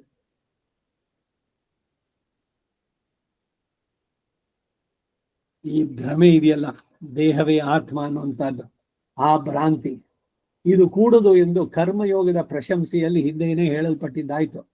2ನೇ ಅಧ್ಯಾಯದಲ್ಲೇ ಇವನಿಗೆ ಹೇಳಾಯ್ತು, ಗತಾಸೂನು ಗತಾಸೂಂಶ ನಾನು ಶೋಚಂತಿ ಪಂಡಿತಾಹ. ಇವನ್ ಸತ್ತಿಲ್ಲ ಗಣೋ, ಅವನಿಲ್ಲ ಅಂತ ಆಗ್ಲಿಲ್ಲ, ಆ ಶರೀರದಲ್ಲಿ ಇಷ್ಟಲ ಅಷ್ಟೇ. ಈ ಶರೀರ ಬಿಡ್ಬೇಕಾದ್ರೆ ಅವನಿಗೆ ಇನ್ನೊಂದು ಶರೀರ ಕೊಟ್ಟಿರ್ತಾನೆ ಭಗವಂತ ಸೃಷ್ಟಿನಲ್ಲಿ. ಅದರಿಂದನೂ ನೀನ್ ಅನ್ಕೋ, ಅಯ್ಯೋ ನೋಡ್ಬಿಟ್ನಲ್ಲ ಅಂತ ಅನ್ಕೋಬೇಡ. ಯಾರು ಅನ್ಕೊಳ್ತಾರೆ? ಈ ಆತ್ಮವನ್ನು ಬೆಂಕಿ ಸುಡುತ್ತೇನೋ ಶಸ್ತ್ರಗಳು. ನೈನಂ ಚಿಂದಂತಿ ಶಸ್ತ್ರಾಣಿ ನೈನಂ ದಹತಿ ಪಾವಕಃ. ಆ ಆತ್ಮ ಕರ್ಮದ ಬಂಧನದಲ್ಲಿದೆ, ಬಿಡಿಸ್ಕೊಂಡು ಹೋದಾಗ ಸಂತೋಷ ಪಡೋ, ಅದಕ್ಕೆ ಸಾಯೋರ್ ಮುಂದೆ ಅಳಬೇಡಿ. ಇದು ಬಿಟ್ಟ ಮೇಲೆ ಅವರಿಗೆ ದಿವ್ಯವಾದಂತಹ ಶರೀರ ಸಿಗುತ್ತೆ, ವೈಕುಂಠ ಯಾತ್ರೆ. 13ನೇ ದಿವಸ ಕರ್ಪು ಕೊಡಂ. ಏನು ವೈಕುಂಠದಲ್ಲಿ ಆತ್ಮ ಭಗವಂತನಿಗೆ ಹೆಂಗೋಯ್ತು ಅಂತ ಅದರದ್ದು ಎನಾಕ್ಟ್ಮೆಂಟ್. ಸೊ ಅವ್ರ ಬಗ್ಗೆ ದುಃಖ ಆದಾಗ ಅನ್ಕೊಳ್ಳಿ, ವೈಕುಂಠದಲ್ಲಿ ಅವರು ಆನಂದವಾಗಿದ್ದಾರೆ, ಇಲ್ಲಿ ರೋಗದಲ್ಲಿ ಒದ್ದಾಡ್ತಾ ಕಷ್ಟಪಡ್ತಾ ಇದ್ರು. ಎಲ್ರಿಗೂ ಅದಕ್ಕೂ ಡಿಪೆಂಡೆನ್ಸು. ಯಾವ್ದೋ ರಿಹ್ಯಾಬಿಲಿಟೇಷನ್ ಸೆಂಟರೋ ಇಲ್ಲ ಯಾರನ್ನೋ ಅವ್ರ ಕೆಲ್ಸಕ್ಕೆ ಇಟ್ಟು, ಅವ್ರು ಯಾರೋ ಬಂದು ಏನೋ ಅಡುಗೆ ಮಾಡ್ತಾರೆ, ಅವ್ರು ತಂದು ತಿನ್ನಿಸ್ತಾರೆ. ಇವ್ರಿಗೆ ಟೈಮ್ ಇಲ್ಲ ಅವ್ರನ್ನ ನೋಡೋದಕ್ಕೆ. ಇವ್ರ ಮನೇಲೇ ಇದ್ರು ಕೂಡ ಅವ್ರು ನೋಡೋಕೆ ಇವ್ರಿಗೆ ಆಗೋಲ್ಲ. ಮಕ್ಕಳು, ಮಗನೋ ಮಗಳೋ ತೊಲಗೆಲುವ ಜಗದಿಂದ ಯಾರ ಮೇಲೂ ಡಿಪೆಂಡ್ ಆಗಿದೆ. ಅದಕ್ಕಾಗಿ ಪ್ರಾರ್ಥನೆ ದಿವಸಲ್ಲೂ ಮಾಡಿ. ಎಲ್ಲ ಒಂದ್ ದಿವಸ ಹೋಗೋರೆ ನಾವೆಲ್ಲ, ಅದನ್ನು ಒಪ್ಕೊಳ್ಳಿ. ವಿನಾ ದೈನ್ಯೇನ ಜೀವನಂ ಅನಾಯಾಸೇನ ಮರಣಂ ದೇಹಿ ಮೇ ಕೃಪಯಾನಾಥ ಶರಣಾಗತ ವತ್ಸಲ. ನನಗೆ ನನ್ನ ಮಗನೇ ತಂದು ಬೆಂಕಿ ನೀಡಬೇಕು, ಇಲ್ಲ ಅದನ್ನು ಬಯಸ್ಬೇಡಿ. ಅವ್ರಿಗೆ ಆ ಯೋಗ ಇದ್ರೆ ಅವನಿರ್ಲಿ. ಎಷ್ಟು ಜನರಿಗೆ ಅಮೆರಿಕದಿಂದ ಹೊರಟು ಬರ್ಬೇಕು ಅಂದ್ರೆ ಫ್ಲೈಟ್ ಸಿಗಲಿಲ್ಲ, ಇಲ್ದಿದ್ರೆ ಇಡೀ ಇಲ್ಲಿ ಶೈತ್ಯಾಗಾರದಲ್ಲಿ. ಅಂತ್ಯಕಾಲಕ್ಕಾಗದ ಮಗ ನಿರ್ದೊಡೆಂ ಇರದಿರ್ದೊಡೆಂ ಹರ ಹರ ಶ್ರೀ ಚನ್ನ ಸೋಮೇಶ್ವರ ಶತಕ. ಅದಕ್ಕಾಗಿ ಯಾರನ್ನು ಬಾಯಿಸಬೇಡಿ, ಅವ್ರೇನೋ ಸಿಗಲಿ ಮಾಡ್ಲಿ ಅಂತಲ್ಲ. ನೀವಿದ್ದಾಗ ಎಷ್ಟು ಸಾಧ್ಯವೋ ಅದೆಲ್ಲ ಮಾಡಿ. ಎಲ್ರಿಗೂ ಕರ್ತವ್ಯ ದೃಷ್ಟಿಯಿಂದ, ಅಲ್ಲೂ ಕೂಡ ಏನು ಅಟ್ಯಾಚ್ಮೆಂಟ್ ಬೇಡ. ಇವನ ಮಗಳು, ಅಯ್ಯೋ ಅವನ ಮೊಮ್ಮಗ, ಇವನ ಮೊಮ್ಮಗಳು, ಅದಕ್ಕಾಗಿ ನಾನು ಏನಿಲ್ಲ. ಮತ್ತೆ ದೊಡ್ಡವರಾದ್ಮೇಲೆ ಅವ್ರ ಈ ಕಡೆ ತಿರ್ಗೋ ನೋಡಲ್ವಲ್ಲ. ಫೋನ್ ಮಾಡಿದ್ರೆ ಐ ಆಮ್ ಬಿಸಿ ಪಾರ್ಟಿ, ಅಥವಾ ತಾತ ನನಗೆ ಏನೋ ಇದೆ, ಹೋಮ್ವರ್ಕ್ ಇದೆ, ಮತ್ತೆ ಪ್ರಾಜೆಕ್ಟ್ ಇದೆ, ಇನ್ನೆಲ್ಲೋ ಹೋಗ್ಬೇಕು, ನಾನು ಗಿಟಾರ್ ಕ್ಲಾಸಿಗೆ ಸೇರಿದ್ದೀನಿ, ಅಥವಾ ಸಂಗೀತಕ್ಕೆ ಸೇರಿದ್ದೀನಿ, ಸಂಸ್ಕೃತ ಕಲಿತಿದ್ದೀನಿ, ಆರ್ಟ್ ವರ್ಕು, ಇನ್ನೆಂಥದೋ ಒಂದು, ಏನು ಒಂದೇ ಎರಡೇ. ಈಗಿನ ತಂದೆ ತಾಯಿಯರಿಗೆ ಹಿಂದಿನಂತೆ ಅವರನ್ನ ಚೆನ್ನಾಗಿ ನೋಡ್ಕೊಂಡು ಅವ್ರ ಜೊತೆ ಸಮಯ ಇದು ಮಾಡೋದಕ್ಕೆ ಟೈಮ್ ಇಲ್ಲ ಇವ್ರಿಗೆ. ಅವ್ರಿಗೆ ಆ ಸಹನೇನೂ ಇಲ್ಲ. ಮಕ್ಳ ಜೊತೆ ಕೂತ್ಕೊಂಡು ಅಯ್ಯ ಅವೇನೋ ಆಟ ಆಡತ್ವೆ, ಅದ್ರ ಬದಲು ಕಳಿಸ್ಬಿಡಿ ಒಂದು ಸ್ಕೂಲ್ ಇದಕ್ಕೆ ಯಾವ್ದಕ್ಕಾದ್ರೂ. ಇಲ್ಲ ಯಾರು ಮನೆಗೆ ಬಂದ್ರೆ ಅವ್ರ ಹತ್ರ ಬಿಟ್ಬಿಡೋದು ಮಗುವನ. ಹಬ್ಬ ಇಷ್ಟೊತ್ತು ನನಗೆ ಫ್ರೀ ಟೈಮ್ ಸಿಗ್ತಲ್ಲ. ಬೇಲಿ ಹೊಲನೆದ್ದು ಮೇದುಣಂ ತಾಯಿಯೇ ಮಗುವಿಗೆ ವಿಷವ ನೋಡಿಸಲ್ ಹರಕೊಲ್ಲಲ್ ಪರಕಾಯುವನೇ ಹರ ಹರ ಶ್ರೀ ಚನ್ನ ಸೋಮೇಶ್ವರ. ನಮಗೆ ನಮ್ಮ ಮಕ್ಕಳನ್ನ ನೋಡ್ಕೊಳಕ್ ಆಗೋಲ್ಲ ಅಂದ್ರೆ ಇನ್ಯಾರೋ ನೋಡ್ಬೇಕಾದ್ನ? ಅದಕ್ಕೆ ಯಾರ್ದೋ ಮೇಲೆ ಅಥವಾ ಯಾರ್ದೋ ಮನೆಗೆ ಹೋಗ್ಬಿಟ್ಟು ಬಿಟ್ಬಿಡೋದು. ಅಷ್ಟೊತ್ತು ನೀವು ಸ್ವಲ್ಪ ನೋಡ್ಕೊಳ್ಳಿ, ನಾವು ಸಿನಿಮಾಕ್ಕೆ ಹೋಗಿ ಬರ್ತೀವಿ. ನಾವ್ ಎಂಜಾಯ್ ಮಾಡೋದು ಯಾವಾಗ? ಇನ್ನೂ ತಮ್ಮ ಸ್ವಾರ್ಥ ಇದು. ಮಕ್ಕಳಾದ ಮೇಲೂ ಕೂಡ ಅದನ್ನು ತ್ಯಾಗ ಮಾಡಿ ಮಗುವಿನ ಜೊತೆಗಿದ್ರೆ ಅದನ್ನ ನೆನೆಸ್ಕೊಳ್ಳಲ್ವೇ ಕಡೆ ತನಕ? ಅದ್ರ ಬದಲು ಅದನ್ನ ಬೇಬಿ ಸೆಂಟರ್, ಚೈಲ್ಡ್ ಕೇರು, ಬೆಳಗಿಂದ 3 ಗಂಟೆ ಏನೋ ಬೆಳಗ್ಗೆ 8 ಗಂಟೆಗೆ ಬಿಟ್ಬಿಟ್ರೆ ಸದ್ಯ ಅಷ್ಟೊತ್ತು ಆ ಮಗುವಿಂದ ನನಗೆ ಬಿಡುಗಡೆ ಸಿಗ್ತಲ್ಲ. ಇದು ಈಗಿನವರ ಇದು. ಹಿಂದೆ 40-50 ವರ್ಷಕ್ಕೆ ಹಿಂದೆ ಆದ್ರೆ ಮಕ್ಕಳು ಅಂತಂದಾಗ ಆಫೀಸ್ಗೆ ಏನೋ ಪಾಪ ಕಷ್ಟಪಟ್ಕೊಂಡು ಬಂದಿದ ತಕ್ಷಣ ಇವರಿಗೆ ಎಷ್ಟು ಶ್ರಮ ಆಗಿದೆ ಆಫೀಸ್ನಲ್ಲಿ, ಅದು ಬಿಟ್ಟು ಆ ಮಗುವಿನ ಜೊತೆಗೆ ಅಷ್ಟೊತ್ತಾರು ನಾವು ಸಮಯ ಸ್ಪೆಂಡ್ ಮಾಡೋಕ್ಕಾಗುತ್ತಲ್ಲ. ನಾವು ಕಾಯ್ತಾ ಇರುತ್ತವೆ, ಯಾವಾಗ ಬರ್ತಾರೆ, ನೀನ್ ಕೆಲ್ಸಕ್ಕೆ ಹೋಗ್ಬೇಡ, ನಂಗೆ ಬೇಡ ದುಡ್ಡು. ಎಷ್ಟು ಮಕ್ಕಳಿಗೆ ತಂದೆ ತಾಯಿನ ಕಂಡ್ರಾಗೋದಿಲ್ಲ, ಯಾಕೆಂದ್ರೆ ಯಾವಾಗ್ಲೂ ಅವ್ರು ಬೇಕು ಅಂದಾಗಿಲ್ಲ ಇವರು. ಇದು ಪ್ರಪಂಚ. ಆಮೇಲೆ ಅವರನ್ನ ನಿಂದಿಸಿದ್ರೆ, ಅಯ್ಯೋ ವಯಸ್ಸಾದ್ಮೇಲೆ ಅವ್ರ ಜೊತೆ ಕೂತ್ಕೊಂಡು ಅವ್ರ ಹತ್ರ ಏನು ಹೊರಟೆ ಹೊಡಿಯೋದು, ಅಯ್ಯೋ ಅವ್ರಿಗೇನು ಹೇಳಿದ್ದೆ ಹೇಳ್ತಾ ಇರ್ತಾರೆ, ಏನೋ ಒಂದ್ ಮಾಡ್ತಿರ್ತಾರೆ. ಅದೆಲ್ಲ ಬದಲು ಅವ್ರು ಆರಾಮಕ್ಕೆ ಅವ್ರ ಜೊತೆನವ್ರು ಇದ್ಕೊಳ್ಳಿ. ಇದ್ದಾರಲ್ಲ ವೃದ್ಧಾಶ್ರಮದಲ್ಲಿ ಎಲ್ಲರೂ ಇದ್ದಾರೆ, ಅವರ ಸೈನಿಕರು, ಅವ್ರ ಜೊತೆನಲ್ಲಿ ಅವ್ರ ಮಾತುಗಳು. ನಾವು ಬಿಸಿ, ನಮ್ ಕೆಲಸ, ನಾವು ಮಾಲ್ ಸುತ್ತೋದು, ಇದಕ್ಕೆ ಇವೆಲ್ಲ ಮಾಡ್ಕೊಂಡು ನಾವು ಇದಕ್ಕೆ ಹೋಗಿ ಬರ್ತೀವಿ. ಯಾವುದಕ್ಕೆ? ಮಹಾಕುಂಭ, ಅಲ್ಲಿಗೆ ಹೋಗಿ ಬರ್ತೀವಿ. ಇಲ್ಲಿ ಮಕ್ಕಳನ್ನ ತಂದೆ ತಾಯಿನ ವೃದ್ಧಾಶ್ರಮದಲ್ಲಿ ಬಿಟ್ಬಿಟ್ಟು ಇವರು ಕುಂಭಕ್ಕೆ ಹೋಗುವ ಪುಣ್ಯ ಪಡೆದುಕೊಂಡು ಬರ್ತಾರೆ. ನಗೆಯು ಬರುತ್ತಿದೆ ನನಗೆ ಜಗದ ರೀತಿಯ ಕಂಡು ಅಂತಾರೆ ಆಡುವ ದಾಸರು. ಏನು ಲೋಕದ ವ್ಯವಹಾರ, ಸಂಬಂಧಗಳೇನು? ಇದನ್ನ ಸಂಬಂಧ ಅಂತ ಕರೀತೀರಾ ನೀವು? ಮಗನೋ ಮಗಳೋ ಬಂದು ಉದ್ಧಾರ ಮಾಡ್ತಾಳಿಯೇ? ಮಗನಾದ್ರೇನು ಮಗಳಾದ್ರೇನು ಎಲ್ರದು ಅಷ್ಟೇನೆ. ಅವರಿಗೆ ನಮ್ಮಿಂದ ಎಲ್ಲಿ ತನಕ ಉಪಯೋಗ ಆಗುತ್ತೋ ಅಷ್ಟು ತನಕ. ಇದರಿಂದ ನಾನು ಮಕ್ಕಳನ್ನ ನಿಂದಿಸ್ತಾ ಇದ್ದೀನಿ ಅಂತಲ್ಲ, ಲೋಕದ ರೀತಿ. ಸರ್ವತ್ರೇಷಾ ವಿಹಿತ ರೀತಿ. ಯಾವಾಗ ನಿನ್ನ ಕುಟುಂಬದಲ್ಲಿ ನೀನು ಒಂದು ಹೊರೆ ಅಂತ ಆಯ್ತೋ, ತೊಲಗೆಲವೋ ಜಗದಿಂದ, ಯಾರಿಗೂ ಬೇಕಿಲ್ಲ ನೀನು. ಅದಕ್ಕೆ ಆ ಸ್ಥಿತಿಗೆ ನಾನು ತರದೆ. ಅನಾಯಾಸೇನ ಜೀವನ ವಿನಾ ದೈನ್ಯೇನ ಜೀವನ, ಉಲ್ಟಾಯ್ತು. ವಿನಾ ದೈನ್ಯೇನ ಜೀವನ ಅನಾಯಾಸೇನ ಮರಣ. ಅನಾಯಾಸವಾಗಿ ಕಷ್ಟಪಡದೆ, ಜೀರ್ಣಮಿವ ವಸ್ತ್ರ, ಹರಿದ ಬಟ್ಟೆಯನ್ನು ಹಾಕೋಂಗೆ ಜೀರ್ಣವಾದ ಶರೀರ ಬಿಟ್ಟು ಹೋಗ್ತಾ ಇರಬೇಕು. ಮತ್ತೆ ಬೇಡಪ್ಪ ಈ ಪ್ರಪಂಚದ ಸಂಬಂಧ, ಈ ಪ್ರಕೃತಿಯ ಸಂಬಂಧ, ಸತ್ವ ರಜೋ ತಮೋ ಗುಣಗಳ ಇದರಲ್ಲಿ ಇನಿಪ್ಪಿರವಿ ಯಾನ್ ವೇಂಡೇನ್. ಇದು ಆರ್ತರಾಗಿ ನಾವು ಭಗವಂತನಲ್ಲಿ ಪ್ರಾರ್ಥನೆ ಮಾಡ್ಬೇಕಾದ್ರೆ. ನಾಳೆ ದಿವಸ ಅವರು ನಮಗೆ ವ್ಯಾಪಾರ ಕ್ರಿಯೆ ನಡೆಸ್ತಾರೋ ಇಲ್ವೋ, ಅವ್ರು ಹಾಕಿದ್ರೆ ನಮ್ಗೆ ಅನ್ನ, ಇವೆಲ್ಲ ಬೇಡ. ಶರಣಾಗ್ಬಿಡಿ ಭಗವಂತನಲ್ಲಿ, ಪ್ರಪತ್ತಿ ಮಾಡ್ಕೊಂಬಿಡಿ. ಆಮೇಲೆ ಅವ್ರೇನು ನಿಮ್ಗೆ ದಹನ ಸಂಸ್ಕಾರ ಮಾಡಿಸ್ತಾರೋ, ಇಲ್ಲ ವಾದ್ಯಾರಿ ಇವ್ರದೆಲ್ಲ ಎಕ್ಸ್ಪ್ಲಾಯಿಟೇಷನ್ನು, ಆಸ್ಪತ್ರೆಗೆ ಡೊನೇಟ್ ಮಾಡ್ಬಿಡ್ತಾರೋ ಶರೀರನ, ಏನೋ ಮಾಡ್ಕೊಳ್ಳಿ. ಈ ಶರೀರ ಬಿಟ್ಟ ಮೇಲೆ ನಿಮ್ಗೆ ಅದಕ್ಕೂ ಸಂಬಂಧವೇ ಇಲ್ಲ, ಹೊಟ್ಟೋಗ್ತಾ ಇದ್ದೀರಿ. ಸೂರ್ಯ ರಶ್ಮಿಯ ಮುಖಾಂತರ ಅರ್ಚಿರಾದಿ ಗತಿನಲ್ಲಿ ಆನಂದವಾಗಿ ಭಗವಂತನ ಜೊತೆಗಿರೋದು. ಅಲ್ಲಿ ಹೋದ್ಮೇಲೆ ಅಯ್ಯೋ ನನ್ ಮಗ ಏನ್ ಮಾಡ್ತಿದಾನೋ, ನನ್ ಮೊಮ್ಮಗ ನನ್ನ ನೆನೆಸ್ಕೊಳ್ತಾನೋ ಇಲ್ವೋ. ಎಂತ ಭ್ರಮಾಲೋಕದಲ್ಲೇನೆ ನಾವು ಇರೋದಕ್ಕೆ ಇಟ್ಬಿಡ್ತೀವಲ್ಲ. ನಿಮ್ ಮಗನನ್ನ ನಾನು ಅಷ್ಟೆಲ್ಲ ನೋಡ್ಕೊಂಡಲ್ಲ, ಜ್ಞಾಪಿಸ್ಕೊಳ್ತಾನೇನೆ? ಯಾಕೆ ಜ್ಞಾಪಿಸ್ಕೋಬೇಕು ಅವನು? ನೀವು ತಾತನೋ ಅಜ್ಜಿನೋ ಆಗಿ ಅವನನ್ನ ನಿಮ್ಗೆ ಏನ್ ಸಾಧ್ಯನೋ ಮಾಡಿದ್ರಿ. ಏನು ನಾಳೆ ಅವನ್ ನೆನೆಸ್ಕೊಳ್ಳಿ, ಪ್ರತಿದಿನ ಎದ್ದಿದ ತಕ್ಷಣ ತಾತನೋ ಅಜ್ಜಿನೋ ಅಪ್ಪನೋ ಅಮ್ಮನೋ ನೆನ್ಸ್ಕೊಳ್ತಾರೆ ಅವರು ಅಂತ ಬಯಸಿಯ ಮಾಡಿದ್ದು? ಎಲ್ಲದನ್ನ ಎಷ್ಟೆಷ್ಟು ಬಿಟ್ಕೊಂಡು ಬರ್ತಿರೋ ಅಷ್ಟು ಮನಸ್ಸಿಗೆ ನೆಮ್ಮದಿ ಸಿಗುತ್ತೆ. ಮತ್ತಿನ್ನೊಂದು ಬಹಳ ಮುಖ್ಯವಾದ್ದೇನು ಅಂದ್ರೆ, ಇದರಲ್ಲಿ ಯಾವಾಗ ಅನಾಸಕ್ತಿಯನ್ನು ಬೆಳೆಸ್ಕೊಳ್ತೀರೋ ಭಗವಂತನ ಕಡೆ ಕಾನ್ಸಂಟ್ರೇಟ್ ಮಾಡೋಕ್ಕಾಗುತ್ತೆ. ನೋಡಿ, ದಿಸ್ ಇಸ್ ದ ಅಡ್ವಾಂಟೇಜ್.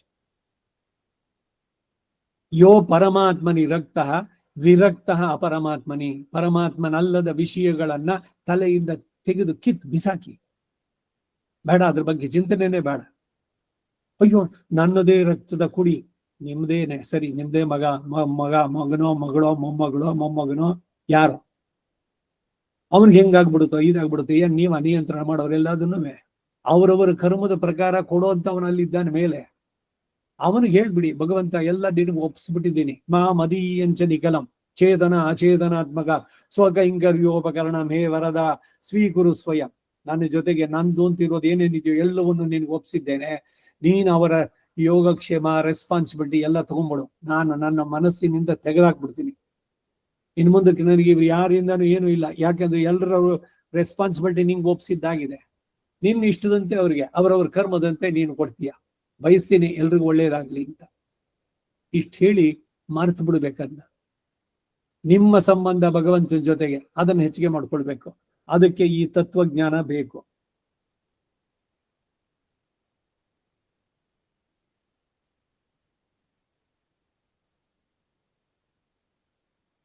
ಚಿತ್ತಾದಂತಹ ಜ್ಞಾನವುಳ್ಳ ಆತ್ಮ ಸ್ವರೂಪ ವಿಕಾರವನ್ನು ಹೊಂದುವಂತಹ ಜಡವಾದ ಅಚಿತ್ತಿಗಿಂತಲೂ ಇವನು ವಿಲಕ್ಷಣ. ಈ ಜ್ಞಾನದಿಂದ ಈಗ ತನಗೆ ಪ್ರಾಪ್ತವಾಗಿರುವ ಅಚಿತ್ ಸಂಸರ್ಗ ರೂಪ ದುರ್ಗತಿಯು ತೊಲಗುವ ಹಾಗೆ ತಾನು ಎತ್ತಿಸತಕ್ಕದ್ದು ಎಂದು ಆ ಉಪಾಯ ಅನುಷ್ಠಾನವನ್ನ ಶ್ರದ್ಧೆಯಿಂದ ಇವನು ಮಾಡ್ತಾನೆ. ಯಾವಾಗ ಈ ಸಂಬಂಧಗಳು ಇದನ್ನ ಬಿಟ್ಟು ನಿಮ್ಮ ಆತ್ಮದ ಉದ್ಧಾರಕ್ಕೆ ನೀವು ಯಾವಾಗ ಪ್ರಯತ್ನ ಮಾಡ್ತಿರೋ ಅವಾಗ ಇದೆಲ್ಲ ಸಾಧ್ಯವಾಗುತ್ತೆ. 2, ತಾನು ಸ್ವತಂತ್ರ ಎಂಬ ಭ್ರಮೆ. ಮುಂದೆ 18ನೇ ಅಧ್ಯಾಯದಲ್ಲಿ ಈ ಭ್ರಮೆಯನ್ನ ಬಹಳ ನಿಪುಣತರವಾಗಿ ಹೋಗ್ಲಾಡಿಸಿದ್ದಾರೆ. ಇದು 18ನೇ ಅಧ್ಯಾಯದ 14, 60 ಮತ್ತು 61ನೇ ಶ್ಲೋಕಗಳಲ್ಲಿ ಅದು ವ್ಯಕ್ತ. 3ನೇದು, ಜೀವಾತ್ಮನು ಪರಮಾತ್ಮನು ಒಂದೇ ಅನ್ನುವಂತ ಭ್ರಮೆ. ಸೋಹಂ ಭಾವೇನ ಪೂಜೆಯತೆ ಅದ್ವೈತದಲ್ಲಿ. ಸೋಹಂ ಅಂದ್ರೆ ಏನು? ಸಹ ಆರೋ ಪರಬ್ರಹ್ಮ, ಅಹಂ ನಾನು, ಅಹಂ ಬ್ರಹ್ಮಾಸ್ಮಿ. ಅದು ಅವರ ಸಿದ್ಧಾಂತ. ಅದು ನಾವ್ ಹೇಳುದು ದಾಸೋಹಂ, ಬರೀ ಸೋಹಂ ಅಲ್ಲ. ಜೀವಾತ್ಮನು ಪರಮಾತ್ಮನು ಒಂದೇನೋ ಭ್ರಮೆ. ತಾನು ಪರಮಾತ್ಮನಿಗೆ ಶೇಷಭೂತ, ಅಧೀನ ಅವನಿಗೆ, ಪರಮಾತ್ಮನು ತನಗೆ ನಿಯಾಮಕ, ಆತನೇ ತನಗೆ ಪ್ರಾಪ್ತ್ಯ ಅಂತ ತಿಳಿದರೆ ತಾನು ಉಪಾಯ ಅನುಷ್ಠಾನವನ್ನು ಮಾಡಿ ಆತನನ್ನು ಹೊಂದಬೇಕು ಅನ್ನೋದ್ರಲ್ಲಿ ಶ್ರದ್ಧೆಯು, ಆತನಲ್ಲಿ ಭಕ್ತಿಯು ಉಂಟಾಗುತ್ತೆ. ಭಕ್ತಿಯು ವೃದ್ಧಿಯನ್ನು ಹೊಂದೋದಕ್ಕೆ ಸಾಧ್ಯವಾಗುತ್ತೆ. ನನಗೆ ತುಂಬಾ ಆತ್ಮೀಯನಾದವನು ಪರಮಾತ್ಮ. ಅವನು ಬಿಟ್ಟು ಬೇರೆ ಯಾರು ಅಲ್ಲ. ಪಿತಾತ್ವಂ ಮಾತಾತ್ವಂ ದೈತತನಯಸ್ತ್ವಂ ಪ್ರಿಯ ಸುಹೃತ್ವಮೇವ ತ್ವಂ ಮಿತ್ರಂ ಗುರುರಸಿ ಗತಿಶ್ಚಾಚೇಗತ ತ್ವದೀಯಃ ತ್ವದ್ಭೃತ್ಯಃ ತವ ಪರಿಜನಃ ತ್ವದ್ಗತಿರಹಂ ಪ್ರಪನ್ನಶ್ಚೈನಂ ಸತ್ಯಹಮಪಿ ತವೈವಾಸ್ಮಿ ಬರಃ.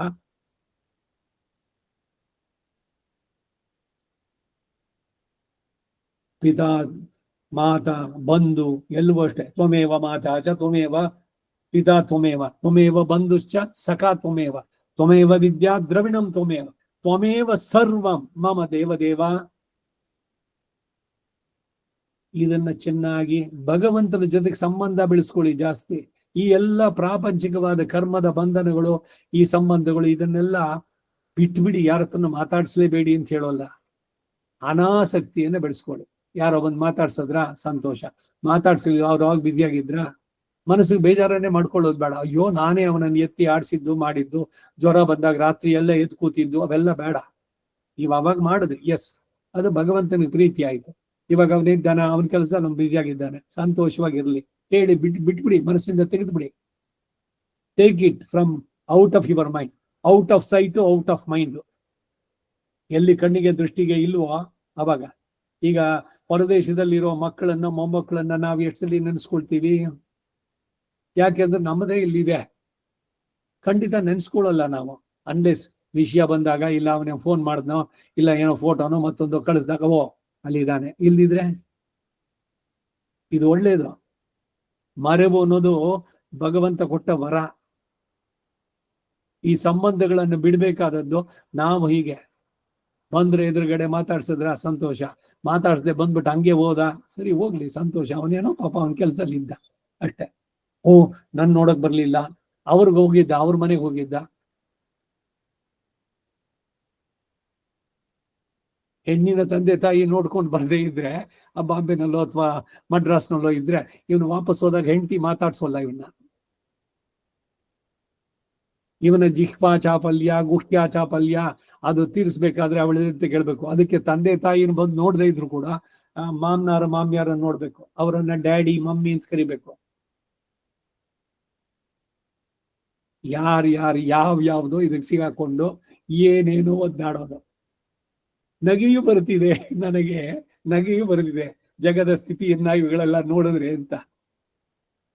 ನಿಂದಿಸೋದು ಬೇಡ, ಮಗನ್ನು ಮಗಳು ಅವ್ರವ್ರ ಬಾಳ ಅವ್ರದ್ದು. ಬಂದ್ರ ಸಂತೋಷ, ಬರ್ಲಿಲ್ವಾ ಎಲ್ಲಿದ್ದಾರೋ ಅಲ್ಲಿ ಚೆನ್ನಾಗಿರ್ಲಿ, ಅವ್ರನ್ನ ಮರ್ತು ಬಿಡಿ, ಒಪ್ಪಿಸ್ಬಿಡಿ ಭಗವಂತನಿಗೆ. ಮನಸ್ಸು ನೆಮ್ಮದಿಯಿಂದ ಇರುವುದಕ್ಕೆ ಸಾಧ್ಯವಾಗುತ್ತೆ. ತಾನು ಪರಮಾತ್ಮನಿಗೆ ಶೇಷ, ಅಧೀನ, ಪರಮಾತ್ಮನು ತನಗೆ ನಿಯಾಮಕ, ಆತನೇ ತನಗೆ ಪ್ರಾಪ್ಯ ಅಂತ ತಿಳಿದರೆ ತಾನು ಉಪಾಯ ಅನುಷ್ಠಾನವನ್ನು ಮಾಡಿ ಆತನನ್ನ ಪಡೆಯಬೇಕು ಅನ್ನೋದ್ರಲ್ಲಿ ಶ್ರದ್ಧೆಯು, ಆತನಲ್ಲಿ ಭಕ್ತಿ ಉಂಟಾಗಿ ಆ ಭಕ್ತಿ ವೃದ್ಧಿಯಾಗತ್ತೆ. ಪರಭಕ್ತಿ, ಪರಜ್ಞಾನ, ಪರಮ ಭಕ್ತಿಯೈಕ ಸ್ವಭಾವಂ ಮಾಂ ಕುರಿಶ್ವ ಅಂತ ಕೇಳ್ಬೇಕಾದ್ರೆ ರಾಮಾನುಜರು. ಇಬ್ಬರು ಒಂದೇ ಎಂದು ಭ್ರಮೆ ಇದ್ದದ್ದಾದ್ರೆ ಉಪಾಯ ಅನುಷ್ಠಾನವನ್ನು ಮಾಡಲು ಕಾರಣನೇ ಇರೋಲ್ಲ. ನಾನೇ ಭಗವಂತನಾದ್ರೆ ನಮಗ್ ನಾವೇ ಪ್ರದಕ್ಷಿಣೆ ಮಾಡ್ಕೊಳ್ಳಿ. ಯಾರೋ ದೇವಸ್ಥಾನದಲ್ಲಿ ನೋಡಿದ್ರು, ಅವರೇ ಸುತ್ಕೊಂತಿದ್ದಾರೆ 3 ಸಲ, ಅಯ್ಯೋ ಅದು ಒಂದು ಕಾಣಿಸುತ್ತೆ, ನಾವು ಸುತ್ಬಿಡೋದು. ಯಾಕೆ ಸುತ್ತಾ ಇದ್ದೀರಿ ನೀವು? ವಿಚಾರಿಸಿದ್ರ? ನಾನೇ ಪರಬ್ರಹ್ಮ ಎಂದಾರು ಸಾಧ್ಯ ಆಗುತ್ತೋ? ನಾನೇ ಪರಬ್ರಹ್ಮನಾದ್ರೆ ನಾನೇ ಪೂಜೆ ಮಾಡ್ಕೊಳ್ಬೇಕಾ? ಹೀಗೆ ಈ ಭ್ರಮಗಳಲ್ಲೂ ತೊಲಗಿ ಅಸಮ್ಮೂಢನಾದ್ರೇನೆ ಭಕ್ತಿ ಉತ್ಪತ್ತಿ ವಿವೃದ್ಧಿಗಳು ಉಂಟಾಗುತ್ತೆ ಅನ್ನೋ ಭಾವ. ಈ 3 ಮೋಹಗಳನ್ನ ಭಗವಂತನ ಅಮೋಘ ಉಪದೇಶದ ಮಹಾತ್ಮೆಯಿಂದ ಕಳೆದುಕೊಂಡವನಾಗಿ ಅಲ್ಲವೇ ಕಡೆಗೆ 18ನೇ ಅಧ್ಯಾಯದಲ್ಲಿ 73ನೇ ಶ್ಲೋಕದಲ್ಲಿ ನಷ್ಟೋ ಮೋಹ ಸ್ಮೃತಿರ್ಲಬ್ಧ್ವಾ ತ್ವತ್ಪ್ರಸಾದಾತ್ ಮಯಾಚ್ಯುತ ಕರಿಷ್ಯೆ ವಚನಂ ತವ. ನನಗೆ ಈಗ ಮೋಹ ಪೂರ್ಣವಾಗಿ ಹೋಗಿದೆ, ನಾನು ನಿನ್ನ ಕಿಂಕರ, ನಡೆಸುವವನು ನೀನು, ಎಲ್ಲವೂ ನಿನಗಾಗಿ, ನಾನು ಅನ್ನೋದು ಇಲ್ಲವಾಗಿದೆ. ಆ ಮಾತಿನಲ್ಲಿ ಹೇಳುವಂತಹದ್ದವನು ಆ ಪ್ರಯೋಗದಿಂದ ಈ ಪ್ರಕೃತಿ ಸಂಸರ್ಗ ಉಂಟಾಗಿ ಜರ ಮರಣಾದಿಗಳು ಪ್ರಾಪ್ತವಾಗಿರುವ ದುರ್ದಶೆ ಸೂಚಿತವಾಗಿ ಆ ದುರ್ದಶೆಯನ್ನು ಹೇಗಾದರೂ ಮಾಡಿ ತಪ್ಪಿಸಿಕೊಳ್ಳಬೇಕು ಎಂಬ ಉತ್ಸಾಹ, ಶ್ರದ್ಧೆ ಇವುಗಳು ಈತನಿಗೆ ಉಂಟಾಗಬೇಕು ಅನ್ನೋದು ಸೂಚಿತ. ಅಧ್ಯಾತ್ಮದ ರೂಢಿ, ಅದರಲ್ಲಿ ಒಲವು ಉಳಿಸ್ಕೊಳ್ಳೋದು ಯಾಕೆ ಅಂತಂದ್ರೆ ಇದು ಉದ್ದೇಶ. ತನಗೆ ಬಂದಿರುವ ಈ ಮರ್ತ್ಯ ಭಾವವನ್ನು ಕಳೆದುಕೊಳ್ಳಬೇಕು ಅಂತ ಯತ್ನಿಸ್ತಾನೆ.